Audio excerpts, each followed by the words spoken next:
نحمده ونستعينه ونستغفره ونستهديه ونؤمن به ونتوكل عليه ونعوذ بالله من شرور أنفسنا وسيئات أعمالنا من يهده الله فلا مضل له ومن يضلل فلا هادي له وأشهد أن لا إله إلا الله وحده لا شريك له وأشهد أن محمدا عبده ورسوله.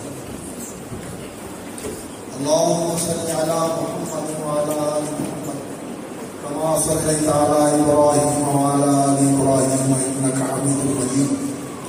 اللهم بارك على محمد وعلى آل محمد كما باركت على إبراهيم وعلى آل إبراهيم إنك حميد مجيد. اللهم انفعنا بما علمتنا وعلمنا ما ينفعنا وزدنا علما نافعا. اللهم إنا نعوذ بك من علم لا ينفع ومن قلب لا يخشع ومن نفس لا تشبع ومن دعاء لا يسمع.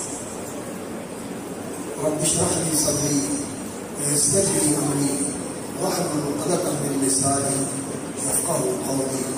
سبحانك لا علم لنا إلا ما علمتنا إنك أنت العليم الحكيم. قابل احترام فضیلت مآب علماء کرام اور بہت ہی لائق تقریر معزز و مکرم حضرات و خواتین سامعین و حاضرین اور عزیز طلباء جو اس مرکز الہدیٰ کے طلباء ہیں، بالخصوص یہ عزیز طلباء جنہوں نے سنن نسائی یا السنن المجتبی امام ابو عبدالرحمن نسائی رحمۃ اللہ علیہ کی کتاب کی تقریر کی ہے. حدیث رسول سنت نبوی یہ دین کا وہ مصدر اور ماخذ ہے جو قرآن کی طرح وحی ہے. ایک دین اسلام جو اللہ رب العزت نے ہمارے لیے طریقہ زندگی مقرر فرمایا ہے اور پسند فرمایا ہے کہ مسلم بن کے رہو، مسلم بن کے جیو، اسلام کے مطابق زندگی گزارو. وہ دین اسلام اللہ رب العزت نے جو ہمارے لیے مقرر فرمایا ہے کہ اس کے مطابق زندگی گزارو، اس کو اپنے سامنے رکھو اور اس کے مطابق چلو. ہر کام اسی طرح کرو جیسے اسلام کہتا ہے. یہ اسلام، دین اسلام، اس کا ایک مصدر اور اس کی ایک بنیاد جہاں سے یہ دین ہمیں ملتا ہے وہ اللہ کا کلام قرآن مجید ہے، جس کے اندر اللہ رب العزت نے ہمیں ہدایات دی، احکام دیے، بعض چیزوں سے روک دیا، بعض چیزوں کا امر فرمایا، اور ہماری معلومات کے لیے اور ہمیں رہنمائی دینے کے لیے اللہ رب العزت نے کچھ پہلے واقعات بیان فرمائے انبیاء کرام کے علیہ السلام اور ان کی قوموں کے، جنہوں نے مانا اور جنہوں نے نہیں مانا اور ان کا کیا انجام ہوا. یہ بھی اللہ نے قرآن میں بیان فرمایا. اور جو اس دنیا کے اندر اللہ رب العزت کا نظام کار فرما ہے کہ وہی سب کو رزق دیتا ہے، وہی بادشاہ ہے، ہر چیز کی بات ڈور اس کے ہاتھ میں ہے، اور زمین و آسمان سے لے کر ہر چیز کے اندر اسی کی بادشاہت جاری اور قائم ہے. یدی ملکوت کل شیء، ہر چیز کی جو کنٹرول ہے اللہ رب العزت کے ہاتھ میں. ملکوت کل شیء، اللہ اکبر. ملک بادشاہی کو کہتے ہیں اور ملکوت اس قوت اور اقتدار کو کہتے ہیں جس کے ساتھ بادشاہی قائم ہوتی ہے. اللہ اکبر. بہت بڑی بادشاہی. ایسی بادشاہی نہیں جیسی دنیا کے بادشاہوں کی ہوتی ہے کہ بغاوت بھی ہو جاتی ہے، بادشاہ کو معذور بھی کر دیتے ہیں، بادشاہوں کو پکڑ کے جیل میں بھی ڈال دیتے ہیں، سر بھی اتار دیتے ہیں، گولی بھی مار دیتے ہیں اور تخت پہ قبضہ کر لیتے ہیں، لیکن اس کی بادشاہی ایسی بادشاہ ہے اور اس کا حکم چلتا ہے، کوئی خوشی سے قبول کرے تب بھی چلتا ہے، کوئی کہے میں نہیں مانتا تب بھی اسے ماننا پڑے، اور کسی کو دم مارنے کی جان نہیں، بادشاہ اللہ نے قرآن میں بتایا مالک الملک تنزع الملک عمن تشاء وتنزع الملک ممن تشاء وتعز من تشاء وتذل من تشاء، یہ بھی طرف ہے۔ تو اللہ رب العزت نے ہمیں معلومات بھی دی، احکام بھی دیے ہیں، معلومات بھی دی اس دنیا کے متعلق بھی کہ اللہ رب العزت نے اس کو پیدا کیا کتنے وقت میں، کس لیے آسمان پیدا کیے، اللہ اکبر، اور اس زمین کے اندر ہماری ضرورت کی ساری چیزیں اللہ رب العزت نے پیدا کی، وقدر فیہا اقواتہا، جو انسان کی ضرورت ہے، جو ابتدائی انسان تھا اس کی ضرورت بھی اللہ رب العزت نے اس زمین میں پوری کر دی، اور جو آج 21ویں صدی کا انسان ہے اس کی ضرورتیں بھی اللہ رب العزت نے اس زمین کے اندر سے پوری کی، جو اس زمین کے اوپر زندگی گزارنے والے انسان ہیں ان کو بھی یہ زمین سنبھالے ہوئے ہے، اور جو مر جاتے ہیں اور جو انسان کا کچرا اور فضلہ ہے اس کو بھی زمین سے کہتے ہیں۔ الم نجعل الارض کفاتا احیاء وامواتا، ہم نے زمین کو ایسا نہیں بنایا کہ جو اللہ اکبر سمیٹنے والی ہے زندوں کو بھی اور مردوں کو بھی، تیرے گند بھی سمیٹ لیتی ہے اور جو فوت ہو جاتے ہیں ان کو بھی زمین سنبھال لیتی ہے۔ اللہ رب العزت کی قدرت اور شان ہے، والارض وضعها للانام فيها فاكهة والنخل ذات الاكمام والحب ذو العصف والريحان۔ تو اللہ نے ہمیں معلومات دی تاکہ اللہ کی معرفت حاصل ہو۔ اللہ نے ہمارے بارے میں بتایا کہ تمہیں کس لیے پیدا کیا ہے، کیسے پیدا کیا ہے، ساری تفصیل اللہ تعالیٰ نے بتائی۔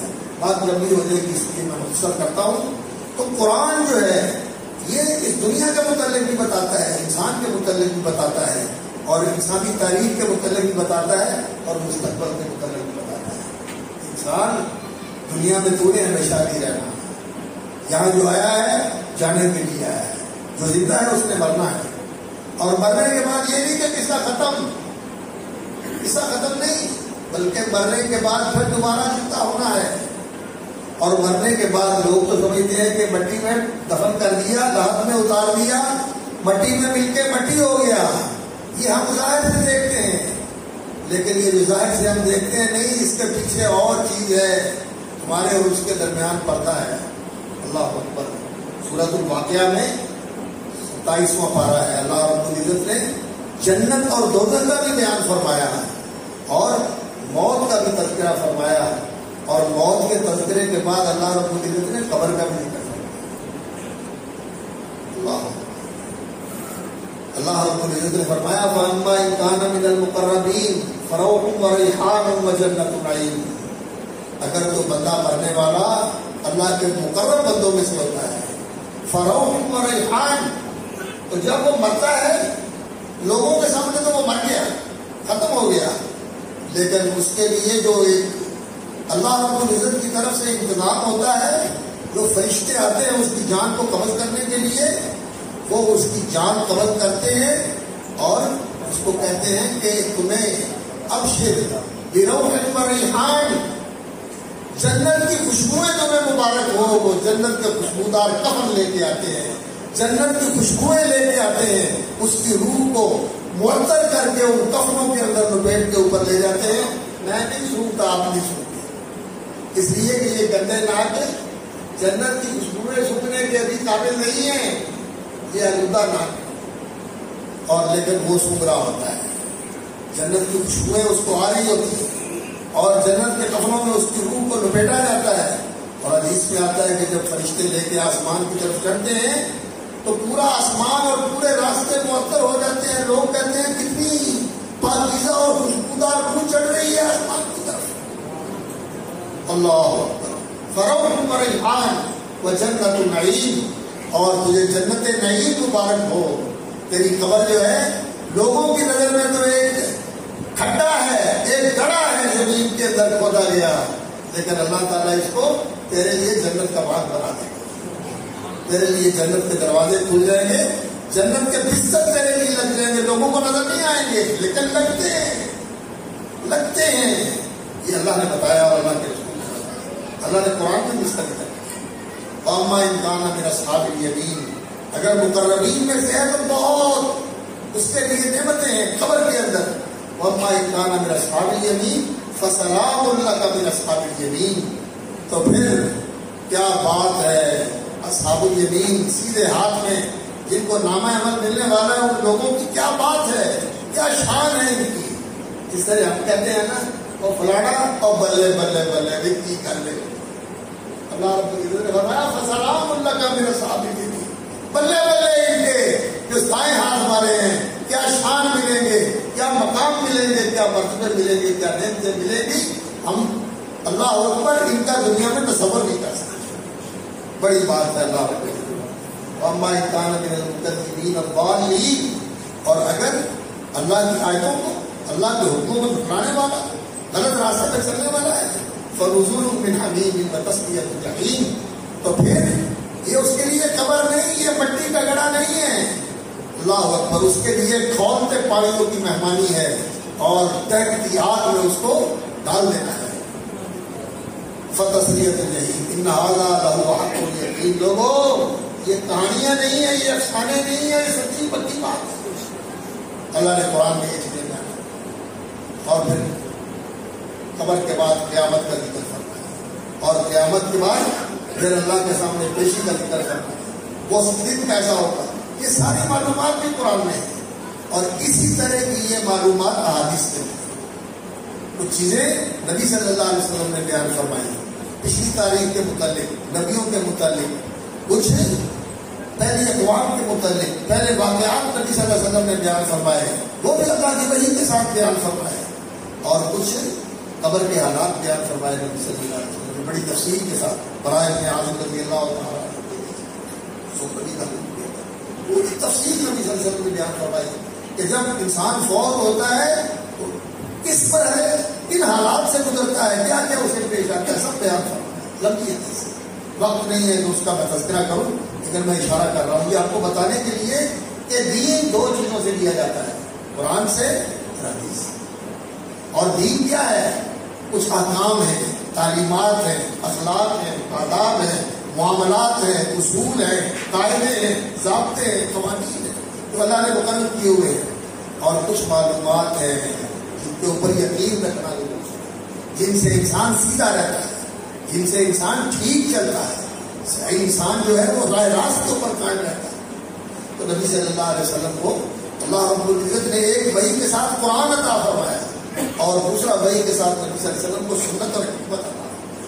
حکمت کس چیز کو کہتے ہیں؟ حکمت عربی زبان میں کہتے ہیں اللہ اکبر، حکیم اس بندے کو کہتے ہیں جس کے سارے کام بالکل ٹھیک۔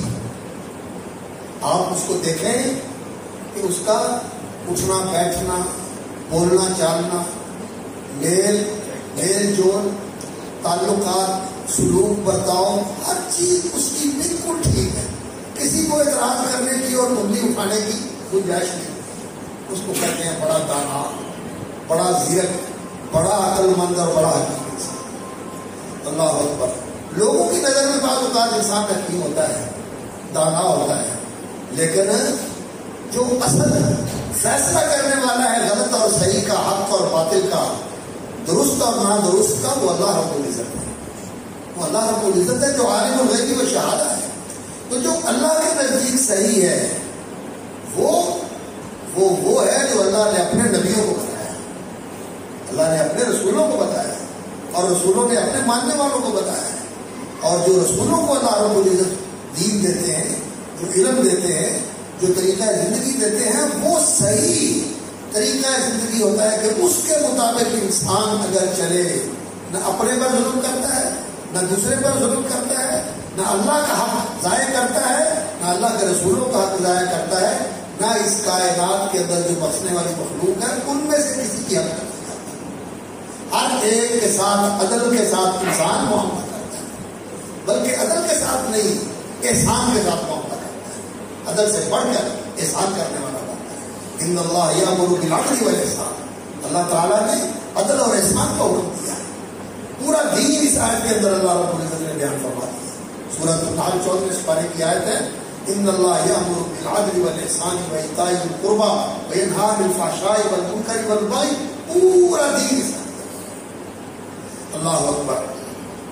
جو رسول اکرم صلی اللہ علیہ وسلم نے جو دین دیا اس کی ایک بنیاد قرآن ہے اور دوسری اس کی بنیاد محمد الرسول اللہ صلی اللہ علیہ وسلم کی سنت، آپ کی سیرت اور آپ صلی اللہ علیہ وسلم کی زندگی، آپ کے فرامین اور آپ کی تعلیمات، اور ان دونوں کو الگ نہیں کیا جا سکتا۔ نبی صلی اللہ علیہ وسلم نے، حدیث میں آتا ہے، نبی صلی اللہ علیہ وسلم نے فرمایا، لوگوں میں دو چیزیں تمہارے اندر چھوڑ کے جا رہا ہوں، کتاب اللہ و سنت رسولی، ایک اللہ کی کتاب ہے اور نبی صلی اللہ علیہ وسلم کی سنت ہے۔ لن یفترقا، فرمایا یہ دونوں نے الگ نہیں ہونا، حتی یرد علی الحوض، یہ دونوں میرے پاس حوض پہ آئیں گے، قرآن بھی آئے گا، حدیث بھی آئے گی۔ یہ رسول اکرم صلی اللہ علیہ وسلم کا پیغام اللہ کے رسول صلی اللہ علیہ وسلم کے حوض پر آپ کے پاس پہنچ گیا۔ عجیب نکتے کی بات ذہن میں آئی ہے۔ اللہ اکبر۔ رسول اکرم صلی اللہ علیہ وسلم کو اللہ تعالیٰ قیامت والے دن حوض نصیب کرے گا، حوض کوثر، جو سارے نبیوں سے بڑا ہوگا۔ سارے نبیوں کو حوض ملیں گے لیکن نبی صلی اللہ علیہ وسلم کا حوض سب سے بڑا ہوگا، اور اس کے اوپر جو لوگ آئیں گے پانی پینے کے لیے ان کی تعداد بھی سب سے زیادہ ہوگی۔ نبی صلی اللہ علیہ وسلم نے فرمایا، جس طرح آسمان کے ستارے جو ہیں یہ جو ہمیں نظر آتے ہیں لاکھوں کی تعداد میں ہوتے ہیں، جو بغیر دوربین کے ہم دیکھتے ہیں خالی آنکھ کے ساتھ، لاکھوں کی تعداد میں ہوتے ہیں، ہم گن نہیں سکتے، اور جو نہیں نظر آتے ان کی تعداد تو اللہ ہی جانتا ہے، کتنی تعداد ہے، انگنت اور بے شمار ستارے۔ تو فرمایا ایسے ہی اس کے آپ بھرے ہوں گے، وہ گلاس اور وہ برتن جن کے اندر حوض کوثر پانی، حوض کوثر کا پانی لوگوں کو ملے گا، پینے والے کتنے ہوں گے اللہ ہی بہتر جانتا ہے۔ تو رسول اکرم صلی اللہ علیہ وسلم کو یہ قیامت والے دن حوض ملے گا، اور اس حوض سے پانی ان کو ملے گا جو محمد الرسول اللہ صلی اللہ علیہ وسلم کے لائے ہوئے دین، آپ صلی اللہ علیہ وسلم کی سکھائی ہوئی شریعت اور آپ صلی اللہ علیہ وسلم کا بتایا ہوا طریقہ زندگی، جس کو طریقت کہتے ہیں۔ اللہ اکبر۔ وہ جو طریقہ ہے جو اس کے مطابق زندگی گزارتا ہے اس کو حوض کوثر سے پانی ملے گا، اس کو حوض کوثر سے پانی ملے گا۔ یہاں ہمیں سیراب کرنے والے یہ دو سرچشمے ہیں، کتاب اللہ اور سنت رسول اللہ، اور یہ دونوں سرچشمے حوض کوثر میں پہنچ جائیں گے، اور حوض کوثر سے اسی کو پانی ملے گا جس نے ان دونوں سے پانی پیا ہوا ہے، ان دونوں سے سیراب ہوا ہوا ہے، ان دونوں سے اس نے اپنے آپ کو سیر کیا ہوا ہے۔ قرآن سے سیر ہے، قرآن کو اپنے اندر انڈیل رہا ہے اور سنت کو اپنے اندر اتار رہا ہے، اور اس کی زندگی کی پیاس قرآن اور سنت سے ملتی ہے، اسی کو حوض کوثر سے پانی ملے گا۔ رسول اکرم صلی اللہ علیہ وسلم نے فرمایا، میں کچھ لوگوں کو دیکھوں کہ میرے سامنے لائے جائیں گے، میں کہوں گا یہ میرے ہی لوگ معلوم ہوتے ہیں، ان کو آنے دو، آپ رو کیوں رہے ہو؟ فرشتوں کو کہیں گے تو فرشتے کہیں گے، اے اللہ کے رسول، اللہ اکبر، آپ کو معلوم نہیں کہ انہوں نے آپ کے بعد جو طریقہ آپ دے کے آئے تھے اس کو بدل دیا، وہ طریقہ نہیں رہنے دیا جس پہ آپ کی مہر لگی ہوئی تھی، بدل دیا اس کو، نیا دین، جعلی دین، بناوٹی دین، کوئی پاکستان کا بنا ہوا، کوئی ہندوستان کا بنا ہوا، کوئی مصر کا بنا ہوا، اور کوئی الجزائر کا بنا ہوا، اور آج کل تو ماشاءاللہ امریکہ اور کینیڈا کا بنا ہوا دین بھی چلتا ہے، وہ دین بھی چلتا ہے جو وہ کہتے ہیں، اور کوئی کسی کا بنایا ہوا دین، کسی کا بنایا ہوا دین، اس پر وہی کی مہر نہیں ہے، نہ قرآن میں ہے نہ حدیث میں ہے، لوگوں نے بنایا ہوا ہے۔ اور اگر کہو تو بھائی یہ کہاں ہے، تم نے لے لیا، کبھی کی ارجنٹ کر دی ہے، کی ارجنٹ کر دی ہے، تو دیکھی تھی نیت ہماری کرنی ہے، ساری نیت ہے دیکھے نہیں، نیت بھی نیک ہونی چاہیے، عمل بھی نیک ہونا چاہیے۔ نیک عمل کون سا ہوتا ہے؟ جو وہی کے مطابق ہو۔ کیوں؟ اس لیے کہ اللہ رب العزت نے فرمایا اتبعوا ما انزل الیکم من ربکم، دین کے اندر اس کی پیروی کرو جو اللہ نے اتارا ہے۔ اللہ نے کیا اتارا ہے؟ وانزل اللہ علیکم الکتاب والحکمہ، کتاب اور حکمت اتارے ہیں اللہ رب العزت نے۔ اللہ تعالیٰ نے کتاب اور حکمت اتارے ہیں، قرآن و سنت اتارے ہیں، ان کی پیروی کرنی ہے دین کے اندر، اور ان کو چھوڑ کر لا تتبعوا من دونی اولیاء، اس کے علاوہ جو کچھ لوگ دین کے اندر پیش کرتے ہیں اس کی اتباع نہیں کرتے۔ دین کی اصل جو ہے قرآن اور سنت ہے، تو جو لوگ دین کے اوپر نہیں چلے انہوں نے اپنا دین نکال لیا، فرشتے ان کو روک دیں گے، اور اللہ کے رسول صلی اللہ علیہ وسلم پھر کیا فرمائیں گے؟ سحقا لمن غیر وادی، جنہوں نے میرے بعد میرا دین بدل دیا ان کو دور کر دو، میں انہیں دیکھنا بھی نہیں چاہتا، ہٹا دو۔ اللہ اکبر۔ تو یہ دین جو رسول اکرم صلی اللہ علیہ وسلم لے کے آئے ہمارے پاس زندہ ہے۔ ایک قرآن کے اندر، قرآن زندہ ہے یا نہیں؟ زندہ ہے۔ کہاں زندہ ہے؟ بل هو آیات بینات فی صدور الذین اوتوا العلم، ہمارے سینوں میں زندہ ہے، ہمارے ذہنوں میں زندہ ہے، اور ہماری زندگیوں میں زندہ ہے۔ قرآن کے مطابق عقیدہ ہے، قرآن کے مطابق عمل ہے، قرآن کے مطابق سیرت ہو سلوک ہے، قرآن زندگیوں میں بھی زندہ ہے۔ اللہ اکبر۔ اور اسی طرح رسول اکرم صلی اللہ علیہ وسلم کی سنت، نبی صلی اللہ علیہ وسلم کے طریقے، آپ صلی اللہ علیہ وسلم کی نماز، نبی صلی اللہ علیہ وسلم کے اخلاق، نبی صلی اللہ علیہ وسلم کے آداب، یہ بھی زندہ ہے۔ بہت سارے لوگ ہیں جن کی زندگی کو دیکھ کر پتہ چلتا ہے کہ یہ رسول اکرم صلی اللہ علیہ وسلم کی زندگی کا نقشہ اور اس کا عکس اس کی زندگی میں نظر آتا ہے۔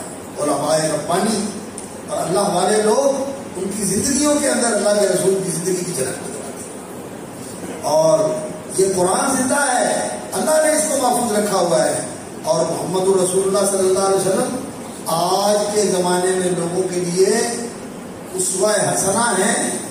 اسوہ حسنہ اس کو کہتے ہیں، آپ کوئی چیز بنانا چاہتے ہیں نا تو اس کا سیمپل اور نمونہ دیتے ہیں، یار ایسی چیز بنا دو جیسی یہ، سیمپل دیتے ہیں، ماڈل دیتے ہیں، اس کے مطابق بنا دو۔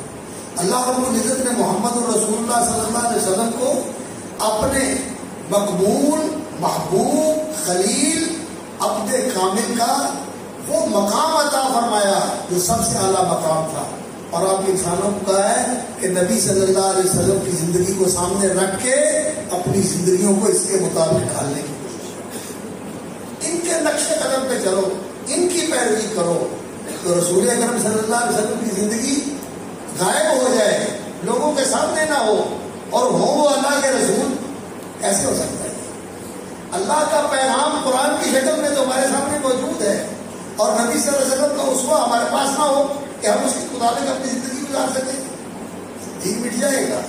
اللہ نے قرآن کو بھی محفوظ رکھا ہے، اور نبی صلی اللہ علیہ وسلم کی سیرت اور سنت کو بھی محفوظ رکھا ہے۔ اور یہ جو آپ کے پاس کتاب ہے السنن المجتبہ یا المجتبہ من السنن، المجتبہ بھی اس کا تلفظ ہے نون کے ساتھ بھی، جمع کا معنی بھی چننا ہوتا ہے، اور اجتباء کا معنی بھی کسی چیز کا انتخاب کرنا ہوتا ہے، وہ اجتباء کو اللہ نے تمہیں چن لیا ہے۔ احمد مجتبہ محمد مصطفیٰ صلی اللہ علیہ وسلم، استفاء کا معنی، اجتباء کا معنی قریب قریب ہے، جو اچھی چیز ہو اس کو چن لینا۔ امام ابو عبد الرحمن احمد بن شعیب النسائی یا النسائی یا النسبی، تینوں طرح نسبت علماء نے لکھا ہے کہ جائز ہے، نسائی بھی نسبت ہے، نسائی بھی نسبت ہے، نسائی بھی کہتے ہیں اور نسبی بھی کہتے ہیں، تینوں طرح ان کی نسبت ہے۔ اور یہ نسا ایک شہر تھا خراسان کے علاقے میں، تو وہاں کے رہنے والے تھے، اس کی طرف ان کی نسبت ہے۔ اور بھی اس کے اندر علماء نے اخبار ذکر کیے ہوئے، لیکن میں اختصار سے کام لیتے ہوئے بس صرف وضاحت کر دی ہے مختصر سی عوام کے لحاظ سے۔ احمد بن شعیب ابو عبد الرحمن رحمۃ اللہ علیہ، ان کی ولادت جو ہے وہ 3 صدی کے آغاز میں، پہلی دہائی جو ہے 3 صدی کی 203 یا بعض کہتے ہیں کہ 214-15، دوسری دہائی کے اندر، بعض کا خیال ہے پہلی دہائی کے اندر، لیکن زیادہ صحیح بات ہے کہ 214 یا 215 میں ان کی ولادت ہوئی، اور وفات جو ہوئی ہے ان کی وہ 305 کے اندر ہوئی ہے، یعنی 3 صدیاں گزرنے کے بعد 4تھی صدی کے جو پہلی دہائی ہے 5 اس کے اندر ان کی وفات ہوگی. اور اللہ رب العزت نے ان کو یہ شرف عطا فرمایا کہ ان کے پیش رو جو تھے امام بخاری، امام مسلم، امام ابو داؤد، امام ترمذی، وہ ان سے زمانہ قریب ہے لیکن وہ ان سے متقدم ہیں. لیکن ان استادوں سے جن سے انہوں نے پڑھا ہے انہوں نے بھی ان سے پڑھا ہے. قتیبہ بن سعید رحمۃ اللہ علیہ، اسی طرح امام اسحاق بن راہویہ وہ ان کے استادوں میں سے ہیں، ان سے پڑھا ہے، اور بھی دوسرے حضرات سے پڑھا ہے. تو امام بخاری رحمۃ اللہ علیہ کا جو کام تھا وہ بھی ان کے سامنے تھا، امام مسلم کا بھی کام ان کے سامنے تھا. تو انہوں نے ایسی کتاب یہ ترتیب دی ہے، اس کی انہوں نے ایک شکل جو ہے نا وہ پہلے مرتب کی تھی، اس کا نام تھا السنن الکبریٰ، یعنی السنن، سنت کی جمع السنن. سنت کا معنی ہوتا ہے طریقہ، کہ نبی صلی اللہ علیہ وسلم کے عمل کا طریقہ کیا تھا، یہ کام آپ نے کیسے کیا، کیسے بتایا، کیسے سکھایا، کیسے کیا، کیسے کر کے دکھایا. یہ رسول اکرم صلی اللہ علیہ وسلم کی سنت آپ کا طریقہ ہے. السنن اس کی جمع ہے. تو السنن الکبریٰ یعنی نبی صلی اللہ علیہ وسلم کی سنتوں کا بڑا مجموعہ. پہلے تو وہ نایاب تھا، لیکن اللہ کا شکر ہے کہ اللہ نے اپنے دین کو محفوظ رکھا ہوا ہے. اب وہ مخطوط نسخہ محقق ہو کر اہل علم کے ہاتھوں میں موجود ہے، اس کے اندر بھی موجود ہے، لائبریریوں کے اندر موجود ہے وہ السنن الکبریٰ. تو ایک علم کے دوست شخص نے ان سے پوچھا کہ حضرت جو کچھ اس میں سارا صحیح ہے، اتھینٹک ہے، مستند ہے؟ انہوں نے کہا نہیں، ملا جلا ہے. کچھ چیزیں ایسی بھی ذکر کر دیتے ہیں تاکہ لوگوں کو پتہ چل جائے کہ یہ کمزور ہے، پتہ چل جائے کہ یہ کمزور ہے، یہ صحیح ہے، اور ساتھ اس کے کمزور کی نشاندہی کر دیتے ہیں. اس نے کہا اگر کاش ایسا ہو کہ صحیح جمع کر دیا جائے. تو انہوں نے پھر یہ السنن المجتبیٰ یا المجتبیٰ من السنن یا المجتبیٰ من السنن، یہ پھر انہوں نے مختصر نسخہ تیار کیا. اور اس کے اندر امام نسائی رحمۃ اللہ علیہ نے جو احادیث منتخب کی ہیں یہ اکثر صحیح احادیث، 100% تو نہیں لیکن سب سے زیادہ صحیح احادیث اس کتاب کے اندر ہیں. صحیح ہیں کتاب اللہ کے بعد صحیح بخاری اور صحیح مسلم، وہ تو ایسی 2 کتابیں ہیں کہ ان کے اندر جتنی مرفوع حدیثیں ہیں سارے صحیح ہیں. اور بخاری تو سب سے زیادہ صحیح ہے اور مسلم بھی اس کا تکملہ اور تتمہ ہے. تو ان کے اندر جو حدیثیں ہیں وہ ساری کی ساری صحیح ہیں.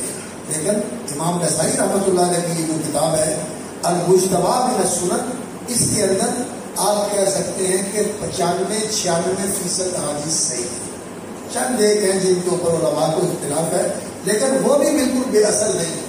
تو یہ کتاب جو ہے امام نسائی رحمۃ اللہ علیہ نے نبی صلی اللہ علیہ وسلم کی سنتوں کا ذخیرہ جمع کیا ہے کہ آپ جاننا چاہتے ہیں کہ رسول اکرم صلی اللہ علیہ وسلم نے یہ کام کیسے کیا تھا، تو یہ آپ کے پاس ریکارڈ موجود ہے. اور امام بخاری رحمۃ اللہ علیہ کی خصوصیت، امام نسائی رحمۃ اللہ علیہ کی خصوصیت یہ ہے کہ اس میں طلباء کو یہ بتاتے ہیں کہ محدثین جب احادیث کو روایت کرتے ہیں مختلف استادوں سے سن کر جو سلسلہ سند بنتا ہے اور الفاظ کا جو اختلاف ہوتا ہے، اس اختلاف کو سمجھنا، ان اسانید کے اختلاف کو سمجھنا، کس سے لیا، کب لیا، کہاں لیا اور کن الفاظ میں لیا، ان چیزوں کو ملحوظ رکھنا ضروری ہوتا ہے. آپ کو پڑھایا مولانا عبدالحکیم صاحب نے تو انہوں نے ان چیزوں کی وضاحت کی ہوگی. یہ اس کی خصوصیت ہے، اسانید کا اختلاف، الفاظ کا اختلاف، اور جو نقل کرنے والے ہیں ان روات کا اختلاف، ان چیزوں کو بیان کرتے ہیں. اس لیے اللہ اکبر، میرے جیسے اور عام انسان جو ہیں ان کے ہاں تو ان چیزوں کی اتنی قدر و قیمت نہیں ہوتی، لیکن جنہوں نے اپنی زندگیاں رسول اکرم صلی اللہ علیہ وسلم کے علم کی خدمت و حفاظت کے لیے لگائی تھی، انہوں نے یقین جانیے ذرے ذرے اور ادنا سے ادنا اور چھوٹی سے چھوٹی چیز کے اوپر اتنی محنتیں کی ہیں، اتنی مشقتیں اٹھائی ہیں، اتنی قربانیاں دی ہیں. صحیح بات ہے کہ آج کوئی ایسا کرنا چاہے تو نہیں کر سکتا. ان کے حوصلے تھے، ان کو اللہ رب العزت کی توفیق تھی کہ انہوں نے ایک ایک حدیث کے لیے 3-4 جگہوں پر سنا اور ایک ایک لفظ کی تحقیق کے لیے کتنے لوگوں کے پاس جا کر انہوں نے چھان بین کی اور پھر اس کو جانچ کر پرکھ کر بتایا کہ یہ اللہ کے رسول کے یہ اللہ کے رسول صلی اللہ علیہ وسلم کی زبان اقدس سے نکلے ہوئے کلمات. اللہ تعالیٰ ان کے درجات بلند فرمائے. رسول اکرم صلی اللہ علیہ وسلم کی حدیث کی خدمت و حفاظت جو محدثین نے کی ہے، یہ اس امت کا امتیاز ہے اور یہ نبی صلی اللہ علیہ وسلم کا اعزاز ہے. اور کسی نبی کی زندگی اس طرح محفوظ نہیں ہے. سب سے قریب نبی محمد رسول اللہ صلی اللہ علیہ وسلم سے پہلے حضرت عیسیٰ علیہ السلام، ان کی زندگی اللہ اکبر. یہ بائبل کا جو مجموعہ ہے جس کو عہد نامہ جدید کہتے ہیں، اس کو عہد نامہ جدید کہتے ہیں، اس کے اندر جو اناجیل ہیں، 4 انجیلیں، ان میں حضرت عیسیٰ علیہ السلام کی زندگی ہے. لیکن وہ ریکارڈ جو ان اناجیل سے ملتا ہے اور وہ ریکارڈ جو نبی صلی اللہ علیہ وسلم کی سیرت و سنت کا ملتا ہے، زمین آسمان کا فرق. زمین آسمان. نبی صلی اللہ علیہ وسلم کی جو ایک چیز صحابہ نے محفوظ کر دی اور تابعین نے ان سے سن کر محفوظ کر لیا، آگے منتقل کیا، انہوں نے محفوظ کر لیا اور یہ آج تک محفوظ ہے. اور یہی لوگ ہیں جو اس دین کے محفوظ ہیں، جو یہ پڑھنے والے، لکھنے والے، پڑھنے والے، آگے پڑھانے والے اور آگے سکھانے والے ہیں. ان کے ذریعے یہ دین محفوظ ہے. اللہ تعالیٰ نے یہ دین کے پہرے دار اور دین کے پاسبان اور دین کے چوکیدار اور دین کے نگہبان پیدا کیے ہوئے ہیں، جن کے ساتھ اللہ رب العزت کا یہ دین محفوظ ہے. قرآن کی حفاظت کون کرتے ہیں؟ قرآن کے حافظ اور قاری. اور دین کی حفاظت کون کرتے ہیں؟ کروانے والا اللہ ہے، انتخاب اللہ کا ہے، لیکن اللہ کام کن سے لیتا ہے؟ ان بوریا نشینوں سے، ان مسجدوں اور مدرسوں میں پڑھنے اور پڑھانے والوں سے. ان کے ساتھ دین زندہ اور قائم ہے. اس لیے دین سے محبت کرتے ہو تو ان دین کے خادموں سے محبت کرو، اور دین کو قائم رکھنا چاہتے ہو تو ان کو کمزور نہ پڑنے دو، ان کے ساتھ کھڑے رہو، ان کا سہارا بنو، ان کے دست و بازو بنو، اور ان کو پریشان نہ ہونے دیں کہ یہ دین کی خدمت کے اندر لگے رہیں. ماشاءاللہ جو ہماری سرحدوں کی حفاظت کرتے ہیں، کتنا خرچ کرتے ہو؟ نہیں بھی کرتے تو وہ لے لیتے ہیں جی اتنا خرچہ چاہیے، اور یہاں لینے کے لیے ہم کہتے ہیں کہ یہ بھی کر دیں. اللہ، یہ اس دین کی خدمت ہے، یہ اس دین کی حفاظت ہے، اور اس اللہ کے کلمے کی سربلندی کا کام ہے. یقین جانیے یہ اس دنیا سے چلا جائے دین تو یہ دنیا نہیں رہے گی. دین کے ساتھ یہ دنیا قائم ہے. اللہ کی رحمتیں اور اللہ کی نوازشیں لوگوں کے اوپر اتر رہی ہیں کہ اللہ کا نام لینے والے موجود ہیں. جب اللہ کا نام لینے والے نہیں رہیں گے، قال اللہ اور قال رسول اللہ صلی اللہ علیہ وسلم کہنے والے نہیں رہیں گے، اللہ تعالیٰ دنیا کے ساتھ میں بیٹھ گئے. جب دنیا میں اللہ اللہ کہنے والے نہیں رہیں گے، دنیا ختم ہو جائے. اللہ اکبر. ان کی وجہ سے دنیا قائم ہے. اللہ تعالیٰ کی رحمتیں اترتی ہیں، ان مجلسوں میں اللہ کی رحمت اترتی ہے، ان لوگوں پر اللہ کی رحمتیں اترتی ہیں، اور ان کی وجہ سے اللہ تعالیٰ لوگوں پر آسانیاں کرتے ہیں. اس وقت ان کے اندر ایسے لوگ موجود ہیں جو دعائیں کرتے ہیں، یا اللہ یا اللہ لوگوں سے عذاب ڈال دے، یا اللہ سے کرم کر دے، یا اللہ کو رحمت فرما. یہ دین کی حفاظت جو ہے ان حدیث کی کتابوں سے ہوتی ہے. اور یہ جو کتاب ہے امام ابو عبدالرحمن احمد بن شعیب النسائی رحمۃ اللہ علیہ کی المجتبی من السنن یا المجتبی، اس کے اندر 51 کتابیں ہیں. کتاب الطہارت سے شروع ہوتی ہے، 50 سے 1 زائد 51 کتابیں ہیں اس کے اندر. اور جو آخری کتابیں ہیں کتاب الطہارت سے شروع کر کے پہلے طہارت کے ابواب ہے تفصیل کے ساتھ. ٹائم تھوڑا ہے اس لیے زیادہ تفصیل نہیں کر سکتا. طہارت کے مختلف ابواب بیان فرمائے ہیں، اور پھر اس کے بعد نماز کے متعلقہ مسائل ہیں، اور نماز کی مختلف اقسام، جنازے کی نماز، کسوف کی نماز، بارش مانگنے کی نماز، اور اسی طرح نفلی نمازیں، فرضی نمازیں، نماز کے تمام مسائل، اور پھر اس کے بعد روزے کے مسائل، زکوٰۃ کے مسائل، حج کے مسائل، اور خرید و فروخت کے مسائل، نکاح طلاق کے مسائل. یہ سارے مسائل بیان کرتے کرتے آخر میں آ کر پھر امام نسائی رحمۃ اللہ علیہ اپنی اس کتاب کے اندر جو آخر میں ابواب ذکر کرتے ہیں،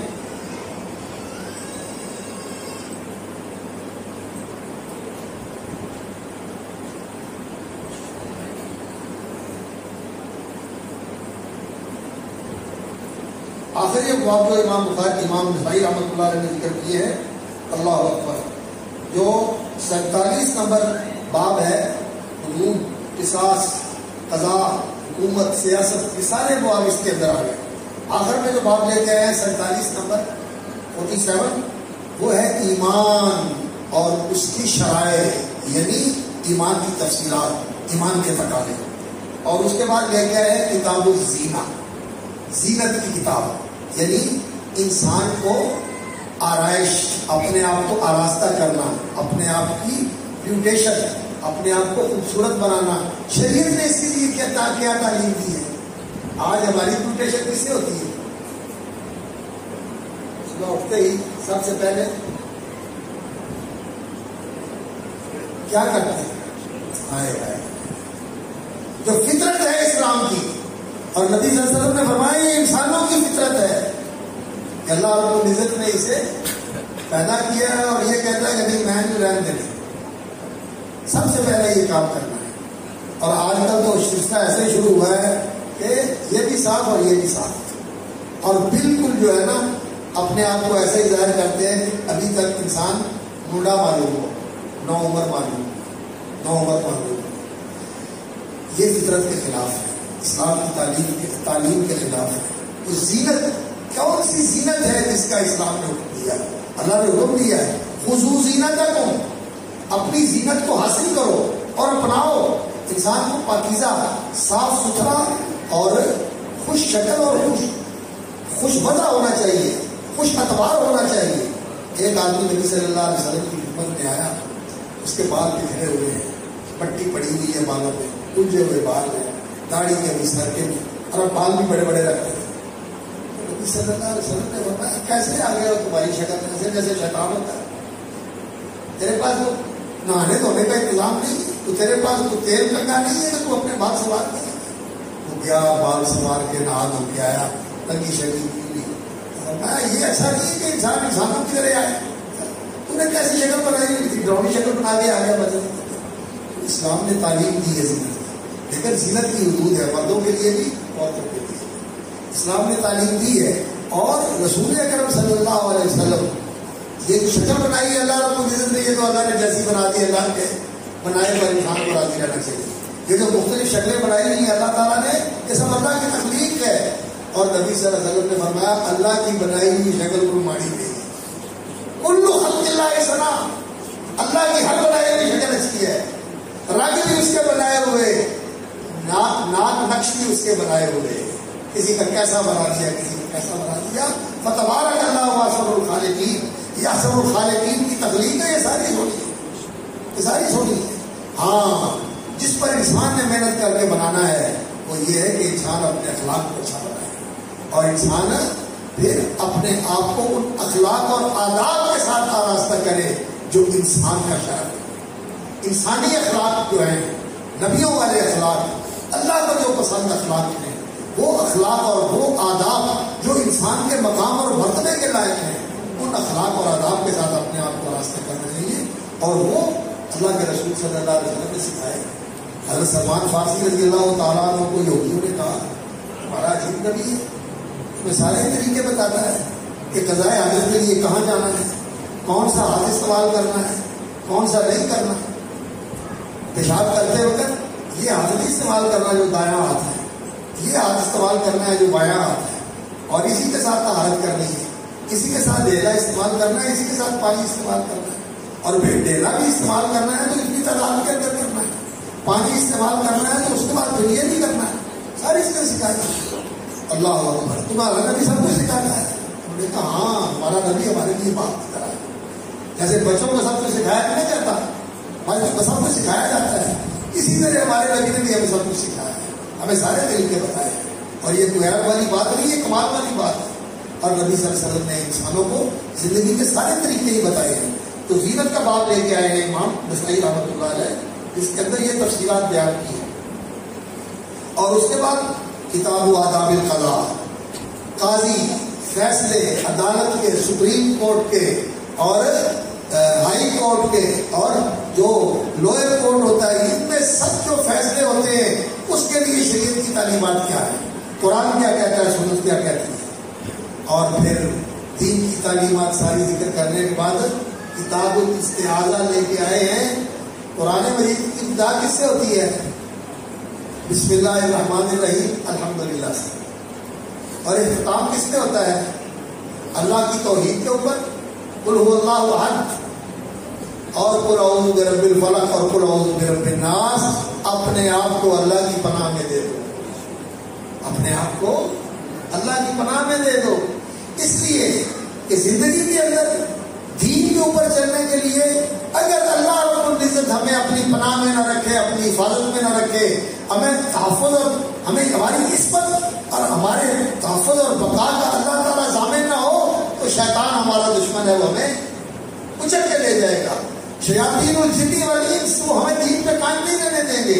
اس لیے اعوذ برب الفلق من شر ما خلق ومن شر غاسق اذا وقب ومن شر النفاثات في العقد ومن شر حاسد اذا حسد وقل اعوذ برب الناس ملك الناس اله الناس من شر الوسواس الخناس الذي يوسوس في صدور الناس من الجنة والناس. استعاذے کی تعلیم دی، اس پر قرآن ختم ہوا. امام نسائی رحمۃ اللہ علیہ کتاب الاستعاذہ کے اندر آپ نے پڑھی ہیں یہ دعائیں، جتنی تفصیل کے ساتھ استعاذے کی دعائیں اللہ کی پناہ حاصل کرنے کے اور اللہ کی پناہ میں آنے کے لیے جو الفاظ نبی صلی اللہ علیہ وسلم نے سکھائے ہیں، اللہ اکبر. سچی بات ہے، یہ ایک مستقل باب ہے، ایک دن کا نہیں، اس کے لیے مہینے چاہیے کہ یہ بیان کیا جائے کن کن چیزوں کی تعلیم دی ہے نبی صلی اللہ علیہ وسلم نے کہ اللہ سے پناہ مانگنی چاہیے، اللہ سے پناہ مانگنی چاہیے. اللہم انا نعوذ بک من الجبن والبخل، بزدلی سے، بخیلی سے اللہ کی پناہ مانگنی چاہیے. والعجز والکسل، اس چیز سے اللہ کی پناہ مانگنی چاہیے کہ انسان عاجز اور ناکارہ ہو جائے کہ میں کر ہی نہیں سکتا، میں کیسے جوگا ہے ہی میرے کو نہیں ہوتا، اور کرنے سے ہی میں کر ہی نہیں سکتا، ایسا ناکارہ بالکل ہی ہمت توڑ کے بیٹھ گئے. والکسل، اچھا کرا کے سستی کا مانا ہوگا. یہ ساری چیزیں ان کی پناہ، جن سے پناہ مانگی ہے اللہ کے رسول صلی اللہ علیہ وسلم، اللہ کے رسول صلی اللہ علیہ وسلم نے ان چیزوں سے پناہ مانگی ہے اللہ تعالیٰ کی. اسی طرح شیطان کے شر سے، حاسدوں کے شر سے، بیماریاں، یہ ساری استعاذے کی جتنی احادیث ہے وہ اس کتاب کے اندر انہوں نے جمع کی ہے امام نسائی رحمۃ اللہ علیہ. اور اس کے بعد لے کے آئے آخری جو 51 نمبر ہے کتاب التشریفات. مشروبات، شریعت نے کن کن چیزوں کی اجازت دی ہے کہ انہیں پیا جا سکتا ہے اور کس چیز سے منع فرمایا ہے، اس کی تفصیلات یہاں میں ایک وضاحت کرنا چاہتا ہوں کہ شراب عرب کے معاشرے کے اندر، جو لوگ یورپ میں رہتے ہیں ان کو پتہ ہے کہ وہاں کا جو معاشرہ ہے اس معاشرے کے اندر شراب کا استعمال بہت زیادہ ہے، بہت زیادہ استعمال. اللہ ڈاکٹر منع کرتے ہیں اور اس کے نقصان بھی ہیں، لوگوں کو معلوم ہے، لیکن اس کے باوجود اس کا استعمال بہت زیادہ ہے. اور عربوں کا بھی یہی حال ہے، وہ شراب بہت زیادہ پیتے تھے. عربی کا ایک شاعر ہے، کمال اس نے جو ہے نا اپنے شراب کے شوق کا اظہار کیا ہے.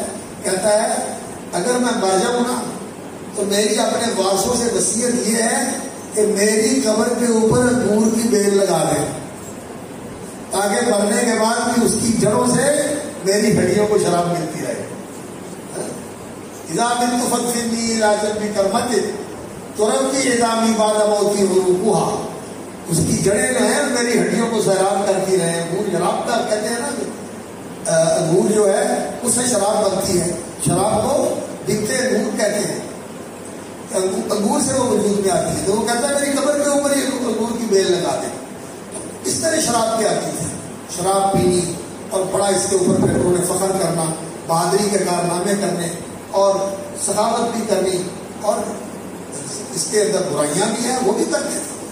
انسان جو ہے وہ درندہ بھی بن جاتا ہے اور انسان جو ہے وہ بے شرم اور بے حیا بھی بن جاتا ہے، یہ کام بھی ہوتا ہے. تو اس معاشرے کے اندر شراب بہت زیادہ چلتی تھی. تو اللہ رب العزت نے قرآن مجید کے اندر، اللہ تعالیٰ انسان کی فطرت کا بنانے والا ہے، اور جو بنانے والا ہے اس سے زیادہ اس کا لحاظ کرنے والا کون ہوگا. تو اللہ رب العزت نے مسلمانوں کو شراب سے روکنا تھا، تو اللہ رب العزت نے اس کے لیے احکام تدریجاً نازل فرمائے. پہلے تو ذکر فرمایا اللہ اکبر سورۃ النحل کے اندر جو سورۃ النعم ہے اپنی نعمتوں کا، اور وہاں ومن ثمرات النخیل والعناب تتخذون منه سکرا ورزقا حسنا بطور نعمت کا ذکر فرمایا کہ کبھی ثمرات النخیل والعناب، کھجوروں اور انگوروں کا پھل یہ بھی اللہ نے تمہارے لیے پیدا کیا ہے. تتخذون منہ سکرا، اپنے نشے کا سامان بھی اس میں سے حاصل کرتے ہو، شراب بھی بناتے ہو. ورزقا حسنا، اور عمدہ رزق بھی، کھجور بھی توانائی اور انگور بھی توانائی، فوری توانائی. جیسے انسان انجیکشن بھی لگوا لیتا انرجی کا، تو یہ انگور کھا لے پوری انرجی فوراً بحال ہو جاتی ہے، اور کھجور کھا لے انسان تو انسان کی پوری توانائی جو ہے وہ روئے کار آ جاتی ہے. اللہ تعالیٰ نے اس کا ذکر فرمایا. اور پھر جب رسول اکرم صلی اللہ علیہ وسلم معراج پہ گئے، اسراء کے موقع پر نبی صلی اللہ علیہ وسلم کے سامنے دودھ بھی پیش کیا گیا اور شراب بھی پیش کی گئی. تو نبی صلی اللہ علیہ وسلم نے شراب کو چھوڑ کر دودھ لے لیا. تو حضرت جبریل نے کہا اُدیت للفطرہ، آپ کو اللہ رب العزت نے فطرت کی طرف رہنمائی فرمائی، آپ نے فطری چیز کو قبول کیا اور جو فطرت کو بگاڑنے والی چیز ہے اس کو چھوڑ دیا. انسان کی فطرت کیا ہے کہ انسان عقل مند ہو، آہستہ آہستہ انسان کی عقل بڑھے. اور شراب کیا ہے؟ عقل کو ختم کر دیتی ہے، پردہ ڈال دیتی ہے، انسان کو بے عقل بنا دیتی ہے. دودھ سے انسان کی توانائی زندگی بقا ہے. یہ ایک کھانا ایسا ہے دودھ کا جس کے بارے میں نبی صلی اللہ علیہ وسلم نے فرمایا کہ جب تم یہ کھانا کھاؤ تو اللہ سے یہ دعا کیا کرو، اللہم بارک لنا فیہ وزدنا منہ، یا اللہ اس کو برکت والا بنا دے اور دے. اور جب پیش کیا جائے تو یہ نہ کہا کرو میں نہیں پینا. دودھ کو رد نہ کیا کرو، یہ اللہ کی بہت بڑی نعمت ہے، اللہ کی بہت بڑی نعمت ہے. دودھ پی دیا کرو، دودھ پی دیا کرو. بڑا اللہ رب العزت کا یہ احسان ہے. لیکن کاش کے دودھ خالص ملے، یہ بڑا المیہ ہے. آج جو دودھ ہمیں ملتا ہے یہ بیماریوں کا انجیکشن لگے ہوئے ہیں، پتہ نہیں کیا کیا کیمیکل ملے ہوئے ہیں، اور ایسی چیزیں ڈال کر اس دودھ کو زہرناک بنا دیتے ہیں. لوگوں کے لیے بیماریوں کا سبب بننے والا ہے. جو زندگی کا ضامن تھا وہ لوگوں کے لیے بیماریوں کا موجب بن گیا. تو خیر نبی صلی اللہ علیہ وسلم نے شراب کو چھوڑ دیا، دودھ کو انتخاب کر دیا.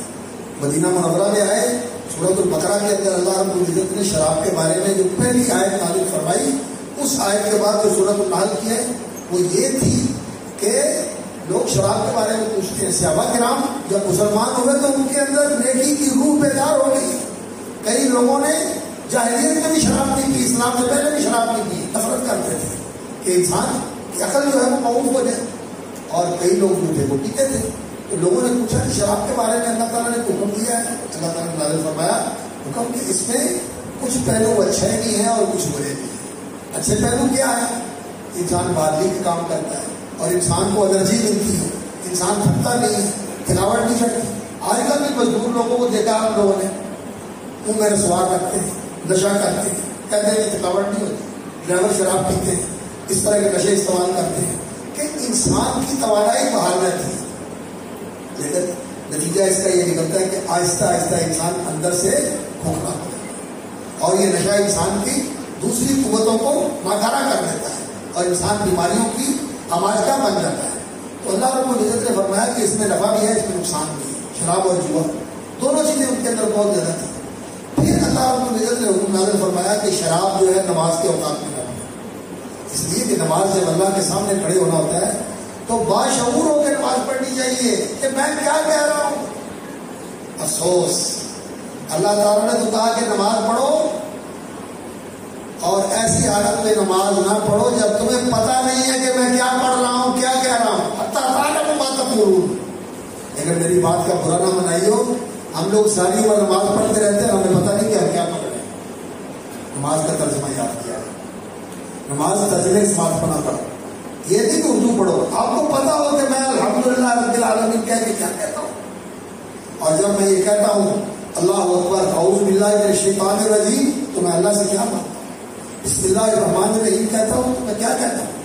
ترجمہ یاد کر کے نماز پڑھو، انشاءاللہ نماز میں سکون بھی ملے گا اور نماز میں توجہ اور حضوری بھی نصیب ہو. تو اللہ رب العزت نے فرمایا نشے کی حالت میں نماز کے قریب نہ جاؤ. پھر بھی حضرت عمر رضی اللہ تعالیٰ نے کہا یا اللہ شراب کا مسئلہ حل کر دے، یہ مسئلے میں جاؤ اور امام ہے.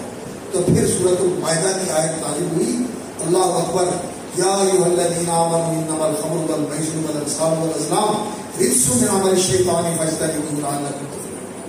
یہ انما الخمر والمیسر، جوا، شراب، انما الخمر والمیسر والانصاب، یہ آستانے جن کی لوگ پوجا کرتے ہیں، جہاں چڑھاوے چڑھاتے ہیں، جا کے جہاں ماتھے ٹیک کے ان کی تعظیم کرتے ہیں. والازلام، اور قسمت کو معلوم کرنے کے لیے لوگ کبوتروں کے پاس جاتے ہیں، طوطوں کے پاس جاتے ہیں، پروفیسروں کے پاس جاتے ہیں اور چیزیں نکال کے قسمت پڑیاں نکال کے قسمت معلوم کرتے ہیں. یہ سارے طریقے شیطانی ہیں. والازلام رجس، گندے ناپاک ہیں، من عمل الشیطان، شیطانی طریقے ہیں. فاجتنبوہ، ان سے الگ ہو جاؤ. قطعی حکم آ گیا شراب حرام.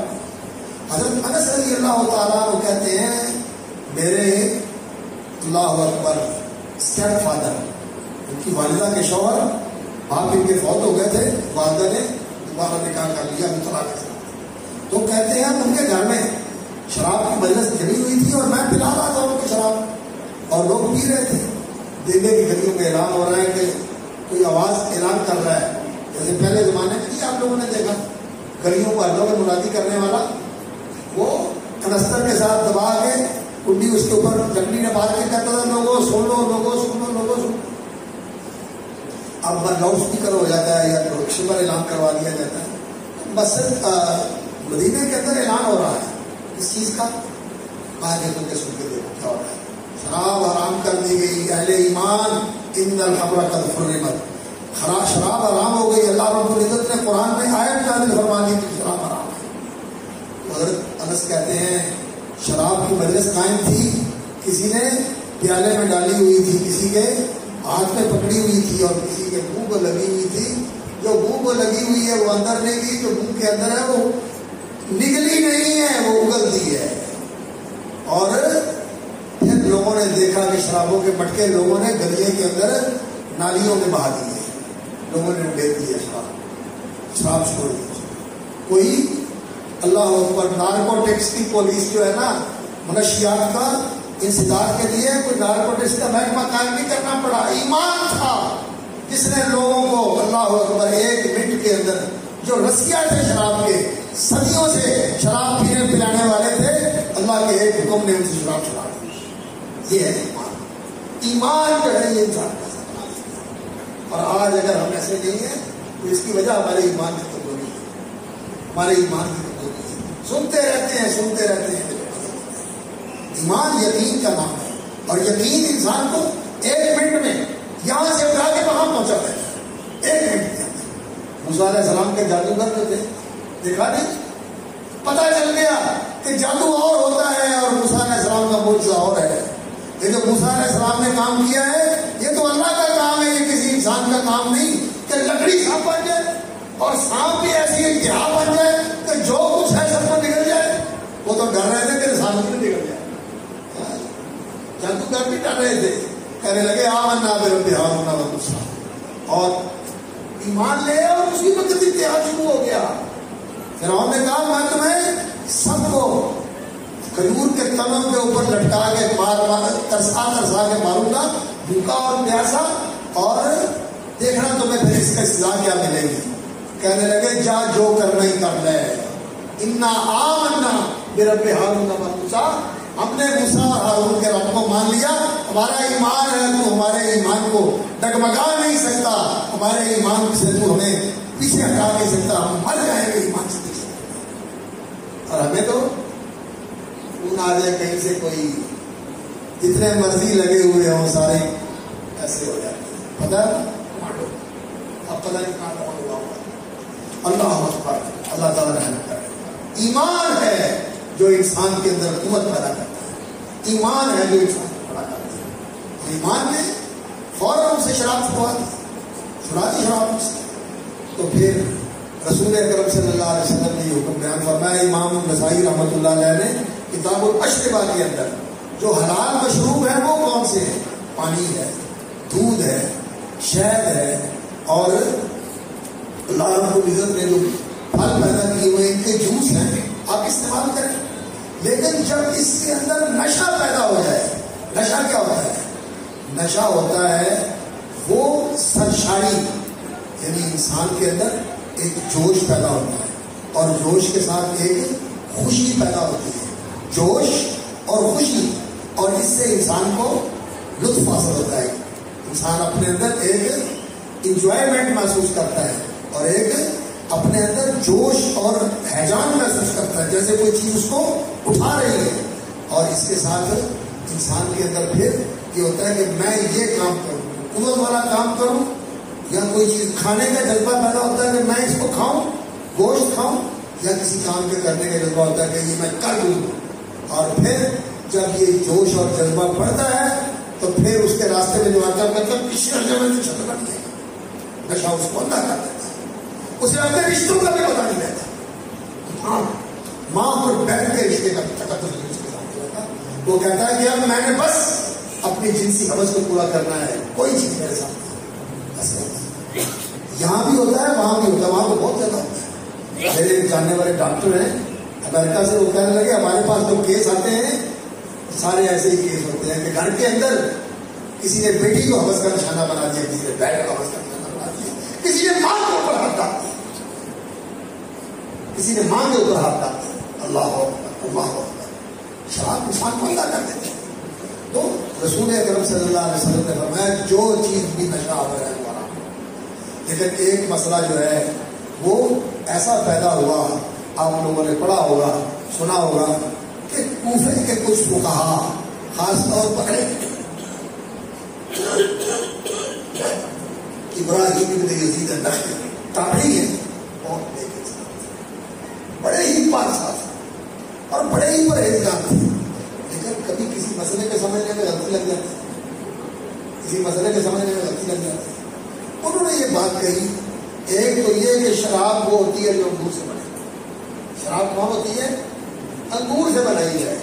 کھجور والی جو ہے یہ شراب نہیں ہے, مکئی سے بننے والی, جو سے بننے والی, گندم سے بننے والی یہ شراب نہیں. خمر جس کا نام ہے وہ انگور سے بننے والی شراب کا نام ہے. باقی دوسری چیزیں جو ہے نا وہ اس کے اوپر قیاس کر کے حرام ہوتی ہیں, اصل جو ہے وہ انگور کی شراب حرام ہے. اور انگور کی شراب بھی وہ حرام ہے جو مقدار اس کی نشہ ہو. انگور کی شراب تو ساری حرام ہے, تھوڑی زیادہ ساری حرام. اور جو دوسری شراب ہے کسی اور چیز سے بنتی ہے, اس کی وہ مقدار جو ہے وہ حرام ہے جو نشہ پیدا کرے. اور اگر تھوڑی ہو, نشہ پیدا نہیں کرتی, وہ حرام ہے. اور اس طرح جو ہے نا ایک ایسا راستہ کھول دیا گیا کمزوری کا جو لوگوں کے لیے ذرا سا سراغ ہو تو پھر لوگ اس میں گھس کے اس کو بڑا کر دیتے ہیں. تو وہ کوفے کے بہت بڑے عالم بھی تھے, مفتی بھی تھے, حضرت امام ابو حنیفہ رحمۃ اللہ علیہ کے استادوں کے استاد تھے, اور اپنے وقت کے بہت نیک آدمی تھے. تو ان کے اس فتوے کا اثر جو ہے وہ پورے کوفے کے اوپر تھا. اور کوفہ شہر بھی ایسا تھا جہاں سیاست زیادہ تھی, سیاست زیادہ تھی, سیاسی رجحان زیادہ تھا. اس لیے یہاں کے رہنے والے کسی حاکم سے مطمئن نہیں ہوئے, کسی حاکم سے مطمئن نہیں ہوئے, ہر ایک پر اعتراض کرنا ان کا مزاج تھا. تو سیاست دان جو ہوتے ہیں نا یہ تھوڑے سے عیش پرستی ہوتے ہیں, تھوڑے سے عیش پرستی ہوتے ہیں. اس لیے اس فتوے کا اثر ہوا اور کوفے کے اندر جو انگور کی شراب نہیں ہے دوسری, اس کے لیے بھی گنجائش نکل آئی. اور انگور سے بنی ہوئی شراب جس کو پہلے نبیز بناتے ہیں, نبیز کہتے ہیں انگور کے شربت کو. انگور کو ایسے کر کے پانی میں ڈالا اور ہاتھوں کے ساتھ اس کو مسل دیا اور اس کو پڑا رہنے دیا 12 گھنٹے, 24 گھنٹے, 36 گھنٹے, 48 گھنٹے, جب تک اس میں جوش پیدا نہ ہو اور نشہ پیدا نہ ہو اس وقت تک وہ پینا جائز ہے, وہ میٹھا شربت ہے. لیکن جب اس میں جوش پیدا ہو جائے اور اس میں نشہ آ جائے تو حرام ہے وہ. اسی طرح دوسری چیزوں میں بھی تو وہ کہتے تھے کہ انگور کی وہ انگور کے نبیز اور شربت کی وہ مقدار جس سے نشہ چڑھے وہ تو حرام ہے, اور اگر تھوڑا سا ہو تو پھر وہ جائز ہے, وہ جائز ہے. اس لیے کہ وہ نشہ آور نہیں, مسکر نہیں. تو یہ بات کہتے تھے. لیکن اللہ کے رسول صلی اللہ علیہ وسلم, یہ غلطی ہے, یہ ان کا موقف غلط تھا, ان کے علم میں نہیں تھا. انہوں نے دانستہ یہ موقف بھی اختیار کیا, لاعلمی کی وجہ سے کیا.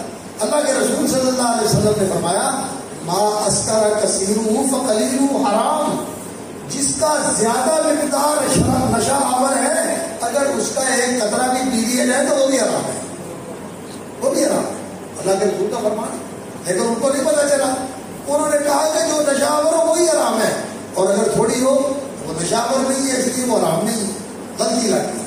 تو امام نسائی رحمۃ اللہ علیہ نے پھر اس باب کے اندر کتاب مشروبہ کے اندر آپ نے تفصیل پڑھی کہ یہ ساری تفصیلات انہوں نے بیان کر کے یہ بتایا کہ اللہ کے رسول نے شراب کے سارے دروازے بند کر دیے، مکئی کی بنی ہوئی ہو، جو کی بنی ہوئی ہو، انگور کی بنی ہو، کھجور کی بنی ہو، منقے کی بنی ہو، یا گندم کی بنی ہو، کسی چیز کی بنی ہو، بڑی تفصیلات ہیں اس بات کے اندر ذکر فرمائی۔ تو یہ ساری جو ہے نا وہ شراب ہے، اور جس کی زیادہ مقدار نشاور ہو اس کی تھوڑی مقدار بے شک مواد نشاور نہیں ہے وہ بھی حرام۔ ما اسکر الفرق منہ، جس کا ڈرم نشاور ہے، فمن الکف منہ حرام، ایک لب بھر کے پینا بھی حرام ہے۔ ڈرم پینے سے نشہ آتا ہے، لیکن لب میں تھوڑی سی ڈال کے منہ بھر دے آدمی تو وہ نشاور تو نہیں ہے لیکن وہ بھی حرام ہے، اللہ کا۔ تو امام نسائی رحمۃ اللہ علیہ نے ساری تفصیلات ذکر فرمائی، اور آخر میں جو باب ذکر کیا ہے وہ ہے اشربۃ المباحہ، وہ ابواب یعنی وہ مشروبات کہ جو اللہ رب العزت نے حلال کیے، اور اس کے اندر جو انہوں نے ذکر کی ہیں، حدیث ذکر کی ہے اور آثار ذکر کیے ہیں، آثار ذکر کیے ہیں اور حدیث ذکر کی ہیں، اس کے اندر انہوں نے یہ بتایا ہے کہ کون کون سے مشروبات ہیں جو حلال ہیں اور مباح ہیں اور جائز ہیں، انسان پی سکتا ہے، اور اس کے لیے حدیث کون سی لے کے آئے ہیں؟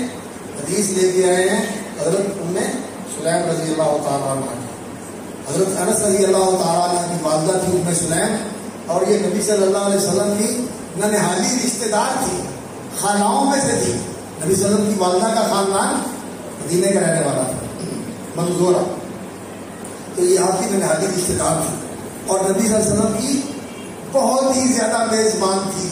ان کو پتہ چل جاتا کہ اللہ کے رسول کی آواز آج کمزور ہے، لگتا ہے اللہ کے رسول کے انس جا لے جا کھانا اللہ کے رسول کے صلی اللہ علیہ وسلم، اللہ کے رسول آج بھوکے لگتے ہیں، آواز کمزور ہے، رسول بہت زیادہ خیال کرنا، جب آ جانا اللہ کے رسول نے گھر میں تو جو کچھ ہونا آ کے اللہ کے رسول کے پیش کرتے ہیں، اور اللہ کے رسول صلی اللہ علیہ وسلم نے سنا تو انہوں نے پسینہ اکٹھا کر کے خوشبو بنا لی صلی اللہ علیہ وسلم۔ ان کے پاس ایک پیالہ تھا، انہوں نے کہتے ہیں کہ ان کے پاس ایک پیالہ تھا، من عیدان یا من عیدان، دونوں طرح ٹھیک ہے۔ عیدان اگر عین کے فتح کے ساتھ پڑھے تو کھجور کے تنے کے اندر سے وہ جو درمیان کے اندر وہ نرم سا جالا ہوتا ہے اور پیلا ہوتا ہے وہ نکال کے اس کا پیالہ بنایا ہوا تھا، اس کو اندر سے کھول کے اس کا پیالہ بنایا ہوا تھا۔ عیدانہ کہتے ہیں لمبی کھجور کو، اور عیدان اس کی جمع ہے، یعنی کھجور کے تنے کا بنا ہوا پیالہ تھا، جیسے کسی چیز کو کھول کر لکڑی کا پیالہ بنا لیا جائے، عربوں کے ہاں کھجور کا اس طرح پیالہ بناتے تھے، یا پھر عیدان لکڑیوں کا بنا ہوا پیالہ تھا، لکڑیاں ایک دوسرے کے اوپر جوڑ کے یہ پیالے بنائے جاتے تھے، تو لکڑی کا پیالہ تھا، تو کہنے لگی کہ میں نے اس پیالے کو سنبھال کے رکھا ہوا ہے، یہ پیالہ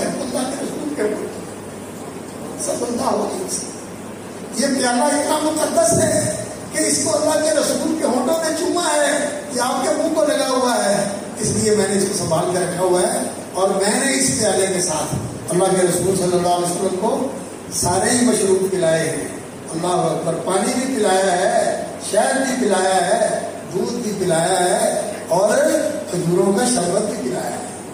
تو جو اللہ کے رسول کو پلایا ہے وہ جائز ہوا نا۔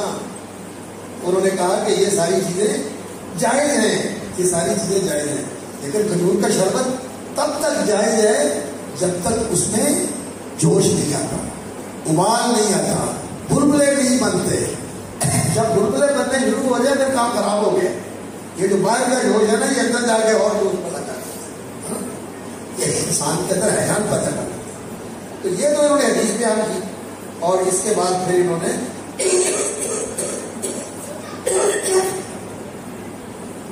ٹھنڈا پانی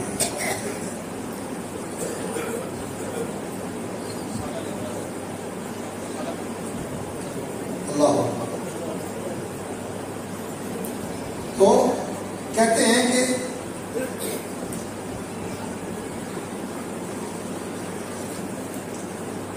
پھر علماء جو تھے کوفے کے، ان کا یہ طریقہ تھا کہ جو رسول اکرم صلی اللہ علیہ وسلم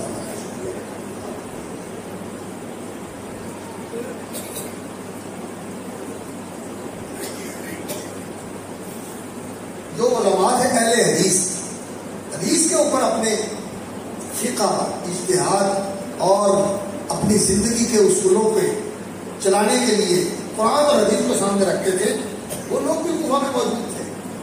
دوسرا ایک مکتب فقہ تھا جس کو اہل الرائے کے فقہاء کہا جاتا ہے، اور ایک اہل الحدیث کا مکتب فقہ تھا۔ تو یہ جو اہل الحدیث تھے یہ کوفے میں رہنے کے باوجود بھی پرہیز کرتے تھے، اور جو عام لوگوں کا رویہ تھا کہ یہ نبیذ بنا کے پیتے تھے اور اپنی مدرسوں کے اندر سلسلہ چلتا تھا ان کا، لیکن نشہ آور ہونے سے پہلے، تو وہ لوگ اس کی مخالفت کرتے تھے اور کہتے تھے کہ نہیں، ہمیں یہ نبیذ نہیں پینا چاہیے، اگر اس کی زیادہ مقدار نشہ آور ہے تو تھوڑی مقدار بھی حرام ہے۔ تو اس کے لیے پھر انہوں نے یہ آثار نقل کیے، اور ان آثار سے انہوں نے یہی چیز بتائی کہ علم کا اصل تقاضا یہی ہوتا ہے کہ انسان کے اندر ورع، پرہیزگاری اور شبہات سے بچنے کا جذبہ پیدا ہو جائے، انسان شبہ والی چیز سے بچ جائے۔ ایک حلال ہے جو بالکل واضح ہے کہ یہ حلال ہے، ایک حرام ہے جو واضح ہے کہ یہ حرام ہے، اور درمیان میں کوئی چیزیں مشتبہ ہوتی ہیں، کوئی چیز ایک پہلو ادھر بھی جاتا ہے اور ایک پہلو ادھر بھی جاتا ہے، اس کا کیا کرنا ہے؟ کئی لوگ جو ہے بڑے دلیر ہوتے ہیں اور کہتے ہیں یار جو ٹھیک ہے جی بھی ٹھیک ہے، چلو ربطی چیز ہے، لیکن جو محتاط ہوتے ہیں تقویٰ والے وہ کہتے ہیں نہیں، اس کا ایک پہلو ادھر بھی جاتا ہے، اس کی ادھر بھی جاتا ہے، شبہ والی چیز سے پاس نہیں جانا۔ نبی صلی اللہ علیہ وسلم نے یہ بات بتائی، آپ صلی اللہ علیہ وسلم نے فرمایا حلال بین ہے، حرام بین ہے، درمیان میں کوئی مشتبہ چیزیں ہیں، تو جس نے مشتبہ چیزوں کو چھوڑ دیا اس نے اپنا دین بچا لیا اور اپنی عزت کو بچا لیا، اور جو مشتبہ چیزوں میں پڑ گیا اس کی مثال ایسے ہی ہے کہ اگر ممنوع علاقہ ہو اور آدمی اس ممنوع علاقے کے قریب اپنے جانوروں کو چرانا شروع کر دے، تو ممکن ہے کہ یہ جانور ممنوع علاقے کے اندر چلے گئے، اور ممنوع علاقے میں چلے گئے تو پھر ہمیں گولی مار دیتے ہیں، جیل لے جاتے ہیں، مقدمہ کر دیتے ہیں۔ اس لیے انسان کو ممنوع علاقے کے اندر جانا ہی نہیں چاہیے۔ تو یہ جو کوفے کے لوگ تھے یہ اسی طرح پھر جو اہل حدیث فکر رکھنے والے تھے یہ ہر قسم کے نبیذ سے بچتے تھے۔ انہوں نے اسی طرح کے آثار جو ہے وہ آخر میں ذکر کیے ہیں، کتاب میں ذرا دیکھو اشربۃ المباح کہتے ہیں کہ اخبرنا سہیل قال اخبرنا عبد الله بن سفيان عن سلمة بن كهيل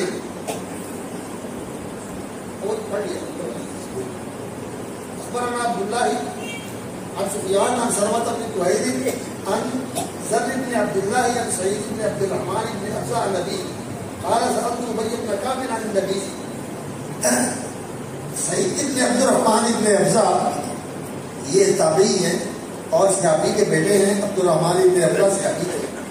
وہ اپنے باپ سے سعید اپنے باپ سے روایت کرتے ہیں، وہ کہتے ہیں کہ میں نے عبد الرحمن بن افزع کہتے ہیں کہ میں نے ابی بن کعب سے پوچھا نبیذ کے متعلق، یعنی جو انگوروں سے کھجوروں سے شربت بنایا جاتا ہے اس کے بارے میں پوچھا، تو انہوں نے کہا قال اشرب الماء، اللہ کے بندو پانی پیو، شہد پیو، ستو پیو، دودھ پیو، وہ دودھ جو تیری پہلی غذا ہے، جب تو پیدا ہوا تھا تو مجھے نہیں، تیری پہلی غذا ہے۔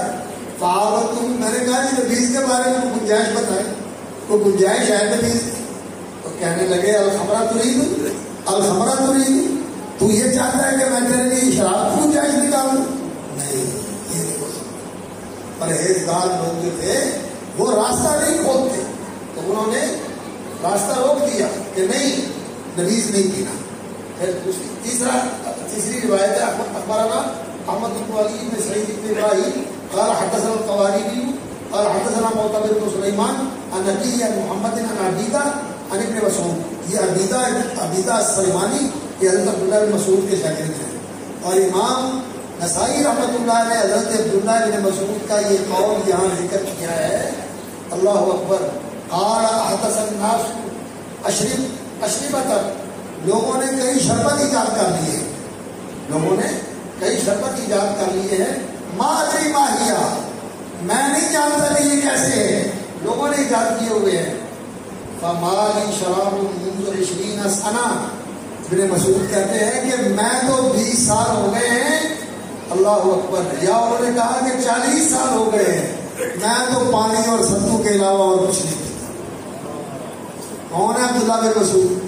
نبی صلی اللہ علیہ وسلم کے شاگرد اور 23 سالہ خادم اور امت کے فقہاء میں سے زبردست فقیہ، اور وہ فقیہ کہ ابراہیم نخعی بھی ان کے شاگرد تھے۔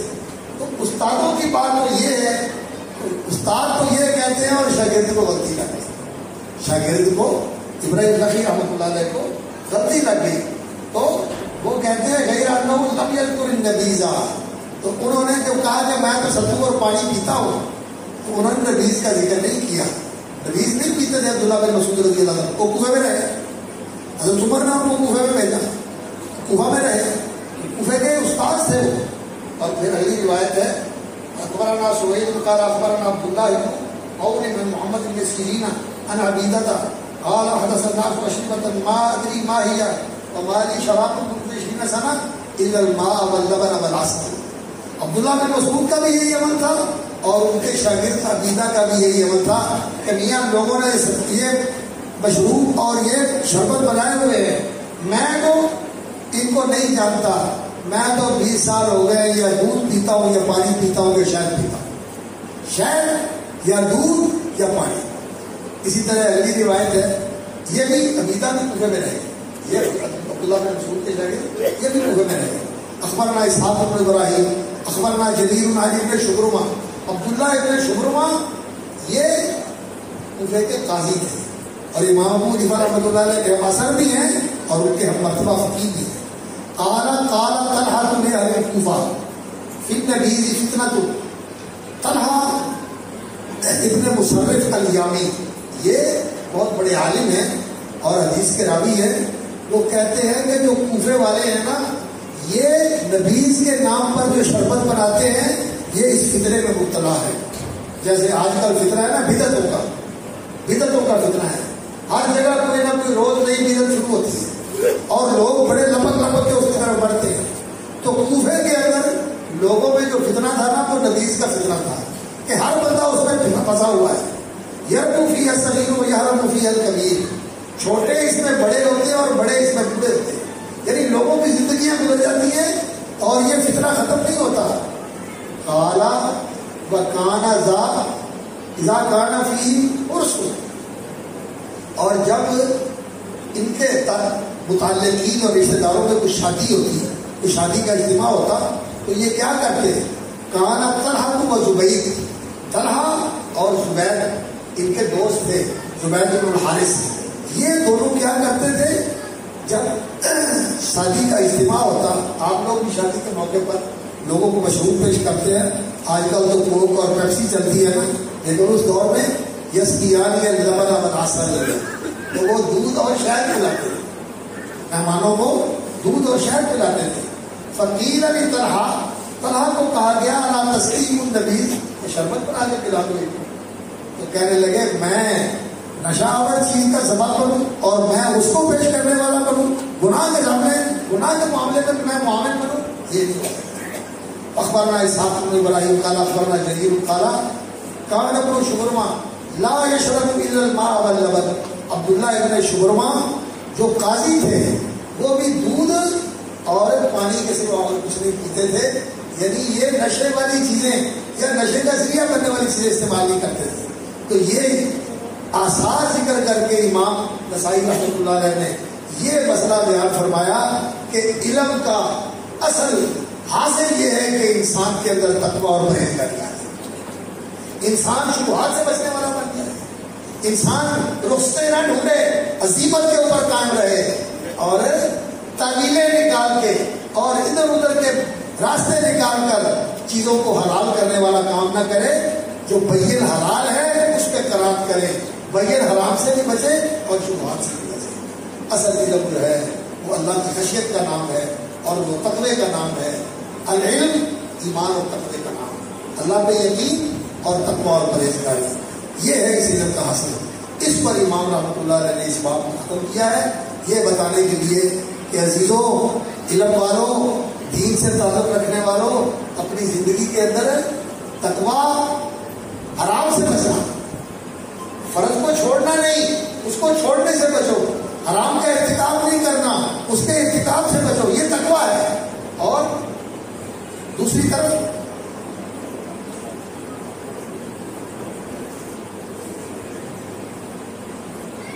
اس کا مطلب یہ ہے کہ اچھے دن بات یہ ہے کہ میں عرض کر رہا تھا کہ تقوی یہ ہے کہ انسان جو چیز اللہ رب العزت نے حکم دیا ہے اس کو چھوڑے نہیں اور جس چیز سے روک دیا اس کا ارتکاب نہ کرے. یہ تقوی ہے. الامر اس کو قبول کرنا، النہی اس کی اجتناب کرنا. اور ورع یہ ہے کہ انسان جو چیز شبہ والی ہے اس سے بھی پرہیز کرے.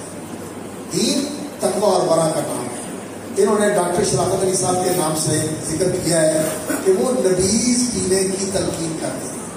نبیذ جو ہوتا ہے وہ ایک ہوتا ہے کہ جب آپ نے انگور، کھجور یا اس طرح کی چیز کو پانی کے اندر شامل کر کے میٹھا شربت بنا دے. یہ سادہ نبیذ ہے، یہ جائز ہے، اس کے اندر جوش نہیں آیا. یہ آپ کی شرافت علی صاحب بھی یہی کہتے ہیں کہ آپ اس کو رکھیں اور وہ پوری طرح اس کے اندر حل ہو جائے اور اس کا پانی مکس کر کے اس کو آپ گرائنڈ کر لیں یا اس کو بھگو کے رکھیں اور اس میں جوش پیدا نہ ہوا اس کو استعمال کر لیں. آپ یہ جائز ہے، یہ جائز ہے. اور دوسری اس کی شکل یہ ہوتی ہے کہ آپ نے 12 گھنٹے کے لیے اس کو رکھ دیا اور چیک کیا کہ ابھی تک اس میں جوش پیدا نہیں ہوا، پھر تھوڑا سا اور بڑھا دیا، 18 گھنٹے کر دیا، 24 گھنٹے کر دیا، تھوڑا سا جوش آ گیا اس میں، لیکن ابھی وہ جوش نہیں آیا کہ پیتے ہوئے کوئی گھوم جائے. تھوڑا سا آیا اور یہ تھوڑا سا جو آتا ہے نا، لوگ کہتے ہیں پہلے تھوڑا تھوڑا اور پھر پوری بڑھتی جاتی ہے. یہ کام خراب ہے. جب نشہ اس کے اندر آ جائے تو وہ ہم منع کر رہے ہیں. جب تک اکیلا ہے تو آپ یہ شوق کریں، اس کا کوئی حرج والی بات نہیں ہے. لیکن وہ لوگ کرتے کیا تھے، وہ کہتے تھے کہ ہم اس کے اندر تھوڑا سا جوش پیدا کر لیتے ہیں لیکن وہ ہمارے لیے نشاور نہیں ہوتا، وہ ہمارے لیے نشاور نہیں ہوتا. مثال دے کر میں آپ کو بتاتا ہوں، جو سگریٹ پینے والے دوست ہوتے ہیں نا، وہ تو چین اسموکر ہوتے ہیں، وہ سگریٹ گزرنے نہیں دیتے، ایک کے ساتھ دوسرا لگا کر سارا تو پیتے رہتے ہیں. لیکن میرے جیسے آدمی کا حال یہ ہے کہ میرے سامنے وہ سگریٹ کا دھواں چھوڑتے مجھے فوراً جو ہے نا سر پہ جو پینے والا اس کو کچھ نہیں ہوتا. اسی طرح جو نشے کا عادی ہے یہ تھوڑے جوش والا پی لے گا تو اسے پتہ ہی نہیں چلنا، اسے پتہ ہی نہیں چلنا. اس لیے اللہ کے رسول صلی اللہ علیہ وسلم نے دروازہ بند کیا. جب اس میں تھوڑا سا جوش پیدا ہو جائے پھر اس کو چھوڑ پھر اس کے قریب ہو جائے. تو علم جو ہے وہ تقوی اور ورع کا نام ہے. اللہ رب العزت نے تقوی نصیب فرمائے، ہمیں ورع نصیب فرمائے اور علم و یقین نصیب فرمائے. یہ اس علم کا امتیاز ہے اور میری دعا ہے اس برکت و ہدایت کو، برکت خدا کے لیے اور یہاں کے اساتذہ کے لیے، بالخصوص تعلیم مولانا عبدالحکیم صاحب کے لیے اور یہاں کے ماشاءاللہ بزرگ ہستی صوفی بشیر احمد صاحب کے لیے اور ان کے ماشاءاللہ دست و بازو اور ان کے سامنے اور پیچھے دائیں بائیں سینہ سپر رہنے والے ہمارے بھائی عزیز صفدر صاحب اور آپ سارے رفقا جو ان کے دست و بازو اور ان کے ساتھ ہیں. اس کو آپ نے برکت الہدا بنایا ہے. اور اللہ تعالیٰ نے کیا کہا ہے قرآن میں، هو الذی ارسل رسولہ بالہدیٰ، جو خدا اللہ کے رسول لے کے آئے ہیں یہ اس کا برکت ہے. یہاں قرآن اور حدیث کی تعلیم دی جاتی ہے اور قرآن اور حدیث کی تعلیم کے مطابق الدین الحق تربیت دی جاتی ہے، عمل سکھایا جاتا ہے. اللہ تعالیٰ اس برکت کو قائم رکھے، اس کو آباد رکھے، اس کو ترقی دے، اس کے اساتذہ کی حفاظت فرمائے اور جو اس کے محتمم ہیں، منتظم ہیں، ان کے معاونین ہیں، ان کے دست و بازو ہیں، اللہ تعالیٰ ان کی زندگیوں میں برکت کرے، صحت میں برکت کرے، دین ایمان میں برکت ترقی عطا فرمائے، مال اولاد میں برکت ترقی عطا فرمائے، رزق میں برکت عطا فرمائے، عزت و برکت، عزت اور آبرو میں برکت عطا فرمائے اور اپنے حفظ و امان کے اندر راستے کے ساتھ رکھے. اللہ تعالیٰ ہمارا یہاں بیٹھنا اور کچھ اللہ کی اور اللہ کے رسول کی باتیں، کچھ اہل علم کی باتیں جو کی ہیں، اللہ انہیں قبول فرما کر اپنی بارگاہ میں اپنی رضا کا اور ہمارے لیے نجات کا ذریعہ بنا دے، اور اللہ ان لوگوں کے ساتھ ملا دے جو علم والے تھے، یقین والے تھے، تقوی والے تھے، پرہیزگاری والے تھے۔ یہ پرہیزگاری اللہ تعالیٰ ہماری زندگی میں نصیب فرمائے۔ سبحان ربک رب العزت عما یصفون وسلام علی المرسلین والحمد للہ رب العالمین۔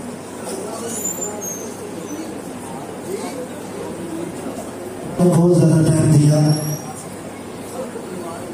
یہ شیخ صاحب جن بچوں نے امتحانات دیے ہیں ان کو پوزیشنیں ملنی ہیں، انشاءاللہ انعام ملنے ہیں جو آج اس صدر صاحب نے بچوں کے لیے مختص کیے ہیں۔ تمام ساتھی تشریف رکھے، بعد میں کھانا کھا کر جائیے گا۔ اور ماشاءاللہ اس جامعہ کو بنے آج 3 سال مکمل ہو چکے ہیں۔ انشاءاللہ آئندہ رمضان کے بعد 10 شوال کو کلاسز دوبارہ شروع ہوگی۔ تمام دوست احباب اس جامعہ میں اپنے بچوں کو داخل کروائیں اور ان بچوں کو دین کا داعی بنائیں۔ آپ تیسری پوزیشن حاصل کرنے کے لیے یہ محترم ہے جامعہ کے اور مدیر تعلیم حافظ عبدالحکیم فیصلہ بندی صاحب حافظ اللہ تعالیٰ جنہوں نے سورۃ النساء کو پڑھایا، اللہ ان کی بھی حفاظت فرمائے، وہ بھی تشریف لائے اور بچوں کو امام۔ پہلی پوزیشن حاصل کرنے والے پہلی کلاس کے ندیم شاکر وہ تشریف لائے اور اپنا انعام حاصل کریں۔ کلاس 2 سے پہلی پوزیشن حاصل کرنے والے عبداللہ عمران وہ تشریف لائیں اور اپنا انعام وصول کریں۔ پہلی پوزیشن والے کو 1500 روپے، دوسری پوزیشن حاصل کرنے والے کو 1000 روپے، تیسری پوزیشن حاصل کرنے والے کو 500 روپے۔ خاصہ کلاس سے تیسری کلاس سے اول پوزیشن حاصل کرنے والے اسد اللہ صاحب تشریف لائیں اور اپنا انعام وصول کریں۔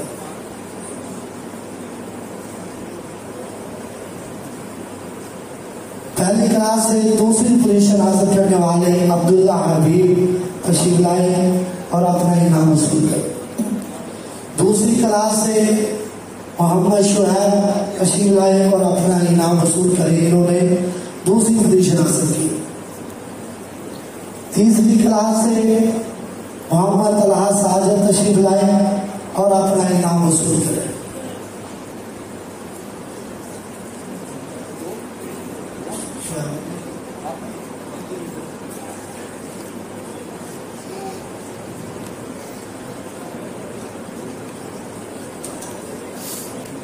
تیسری پوزیشن حاصل کرنے والے پہلی کلاس سے عمر فاروقی وہ تشریف لائے اور اپنا انعام وصول کریں۔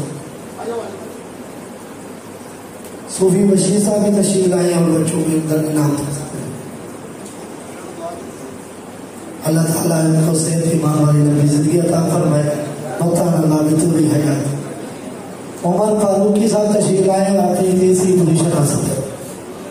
آمین۔ دوسری کلاس سے تیسری پوزیشن حاصل کرنے والے محمد دانش وہ تشریف لائے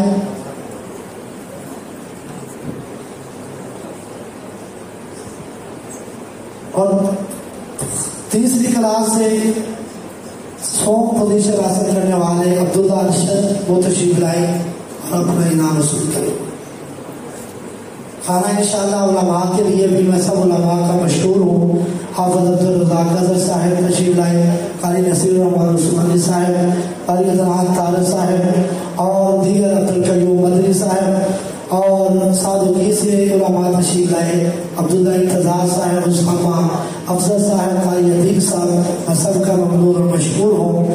میں دعا کے لیے دعوت دیتا ہوں فضیلت الشیخ حافظ مسعود اظہر صاحب تشریف لائے ہوتا ہوں۔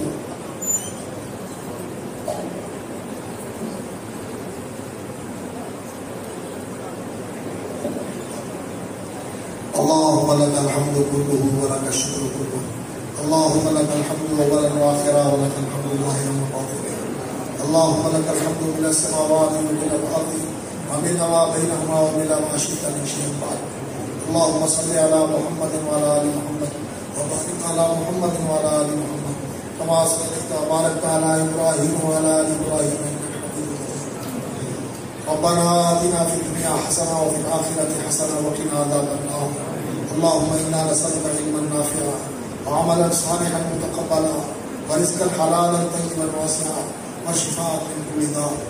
اللهم ارزقنا الصدق والإخلاص في القول والعمل. اللهم اجعل أعمالنا كلها صالحة واجعلها لوجهك خالصة ولا تجعل لأحد فيها شيئا.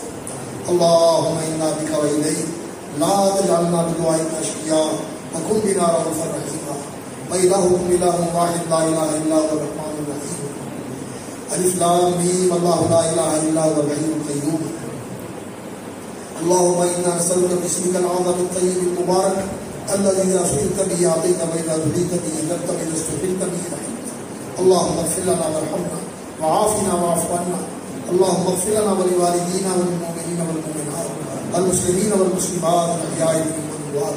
اللهم اصلح لنا في إخواننا وذرياتنا وتب علينا واجعلنا من المسلمين. اے اللہ بھائی صبر کو شفا کامل عطا فرما. اللہ صبر بھائی کو شفا عطا فرما. اللہ صحت و تندرستی عطا فرما. اللہ عافیت تامہ نصیب فرما. شفا کامل نصیب فرما. اے اللہ جو بیمار ہیں ہم سے محبت کرتے ہیں انہوں نے دعا کے لیے کہا ہے یا اللہ انہوں نے دعا کے لیے درخواست کی ہے یا اللہ جو تیرے بندے اور بندیاں ہمارے بھائی اور بہن بیمار ہیں اللہ ان کو شفا کامل عطا فرما. اللہ ان کو عافیت دے دے. اللہ ان کو صحت دے دے. یا اللہ ہمارے بچوں میں ہمارے بھائیوں میں ہماری بہنوں میں ہماری بیٹیوں میں ہماری ماؤں میں ہمارے بزرگوں میں جو بیمار ہیں اللہ ان کو شفا کامل عطا فرما. اللہ صحت تامہ نصیب فرما. اللہ جو تندرست ہیں انہیں وسعت دے دے برکت دے دے غنا بخش دے. یا اللہ جو مقروض ہیں ان کے قرض اتار دے. اللہ جن کے کام رکے ہوئے ہیں ان کے کام سلجھا دے. اللہ خیر و برکت والے کام جاری فرما دے. اللہ خیر و برکت والے کام جاری فرما دے. اللہ جو بے روزگار ہیں انہیں عزت برکت والا روزگار عطا فرما. یا اللہ اس مدرسے کو ہدایت کا مرکز بنا دے. علم و ایمان کا مرکز بنا دے. رشد و ہدایت کا مرکز بنا دے. یا اللہ دین کی تعلیم کا تربیت کا اور تزکیہ قلوب اور تطہیر قلوب کا اور تزکیہ نفوس کا مرکز بنا دے. یا اللہ اساتذہ کے لیے محتمین اور منتظمین کے لیے اور اس کی بنیاد رکھنے والوں کے لیے یا اللہ اس کو صدقہ جاریہ بنا. یا اللہ اپنی رضا کی جگہ بنا دے. یا اللہ برکتوں کا مرکز بنا دے. ہدایت کا مرکز بنا دے. امت کی اصلاح کا مرکز بنا دے. یا اللہ یہاں پڑھنے پڑھانے والوں کو برکتیں عطا فرما. مزید توفیق عطا فرما. ان کی حفاظت فرما. اچھے پڑھنے والے دے. اچھے ساتھی نصیب فرما. یا اللہ جو ہو رہا ہے تیری توفیق سے قبول فرما. جو کمیاں کوتاہیاں ہوں معاف فرما. ہمارے گناہوں سے درگزر فرما. یا اللہ ہم گناہگار ہیں فقیر ہیں پر تقصیر ہیں. یا اللہ تو بڑا ہی ارحم الراحمین ہے. یا اللہ ہم تیری بخشش کا سوال کرتے ہیں تیری رحمت کی واسطہ دے کر تیری بخشش مانگتے ہیں. اللہ اغفر لنا وارحمنا وعافنا واعف عنا. اللہ ہمیں بخش دے کرم فرما. یا اللہ جن بچوں نے پڑھا ہے انہیں عالم بعمل بنا. جن کا سینہ دین کے علم کے لیے کھول دے. فقہہم فی الدین وعلمہم الکتاب والحکمہ. اللہ دین کی فقہ نصیب فرما. کتاب و حکمت کی تعلیم عطا فرما. اے اللہ انہیں عالم بعمل بنا. ربانیین اور علماء میں شامل فرما. اور ہمیں بھی یا اللہ اپنی رحمت کے ساتھ صدق و اخلاص نصیب فرما. اللہ اپنے ساتھ سچی محبت کا تعلق نصیب فرما. اللہ اپنے ساتھ سچی محبت کا تعلق نصیب فرما. یا اللہ اپنے بندوں میں شامل فرما دے. یا اللہ ہمارے سارے کام سنوار دے. دین کے کام سنوار دے. دنیا کے کام سنوار دے. آخرت کے کام سنوار دے. اللہ جو مانگ سکے ہیں تیرے علم میں بہتر ہے وہ بھی دے دے. جو نہیں مانگ سکے تیرے علم میں بہتر ہے وہ بھی دے دے. یا اللہ ہر وہ خیر مانگتے ہیں جو پیارے نبی صلی اللہ علیہ وسلم نے مانگی. ہماری جھولیاں بھر دے اس خیر کے ساتھ. ہماری اولادوں کی جھولیاں بھر دے. ہمارے بہن بھائیوں کی جھولیاں بھر دے. ہمارے ساتھ محبت کرنے والوں کی جھولیاں بھر دے. یا اللہ جس شخص سے تیرے پیارے نبی صلی اللہ علیہ وسلم نے پناہ مانگی ہمارے حبیب نے پناہ مانگی ہمارے آقا نے پناہ مانگی ہم بھی اس سے پناہ مانگتے ہیں صلی اللہ علیہ وسلم. یا اللہ ہمیں اس سے پناہ عطا فرما. ہمارے بچوں کو ہماری اولادوں کو ہمارے گھر والوں کو ہمارے بہن بھائیوں کو دوست احباب کو یا اللہ اس سے پناہ میں رکھے. اللہ فطروں سے بچا. اللہ آزمائشوں سے بچا. اللہ پریشانیوں سے بچا. اللہ دنیا کے اندر انہیں پردے رکھے ہوئے یا اللہ قیامت والے دن بھی پردہ رکھنا. یا اللہ اپنی رحمت سے معاف کر دینا. اللہ معاف کر دینا. اللہ معاف کر دینا. ربنا تقبل منا انك انت السميع العليم وتب علينا انك انت التواب الرحيم. وصلى الله على عبده ورسوله محمد وعلى اله وصحبه اجمعين.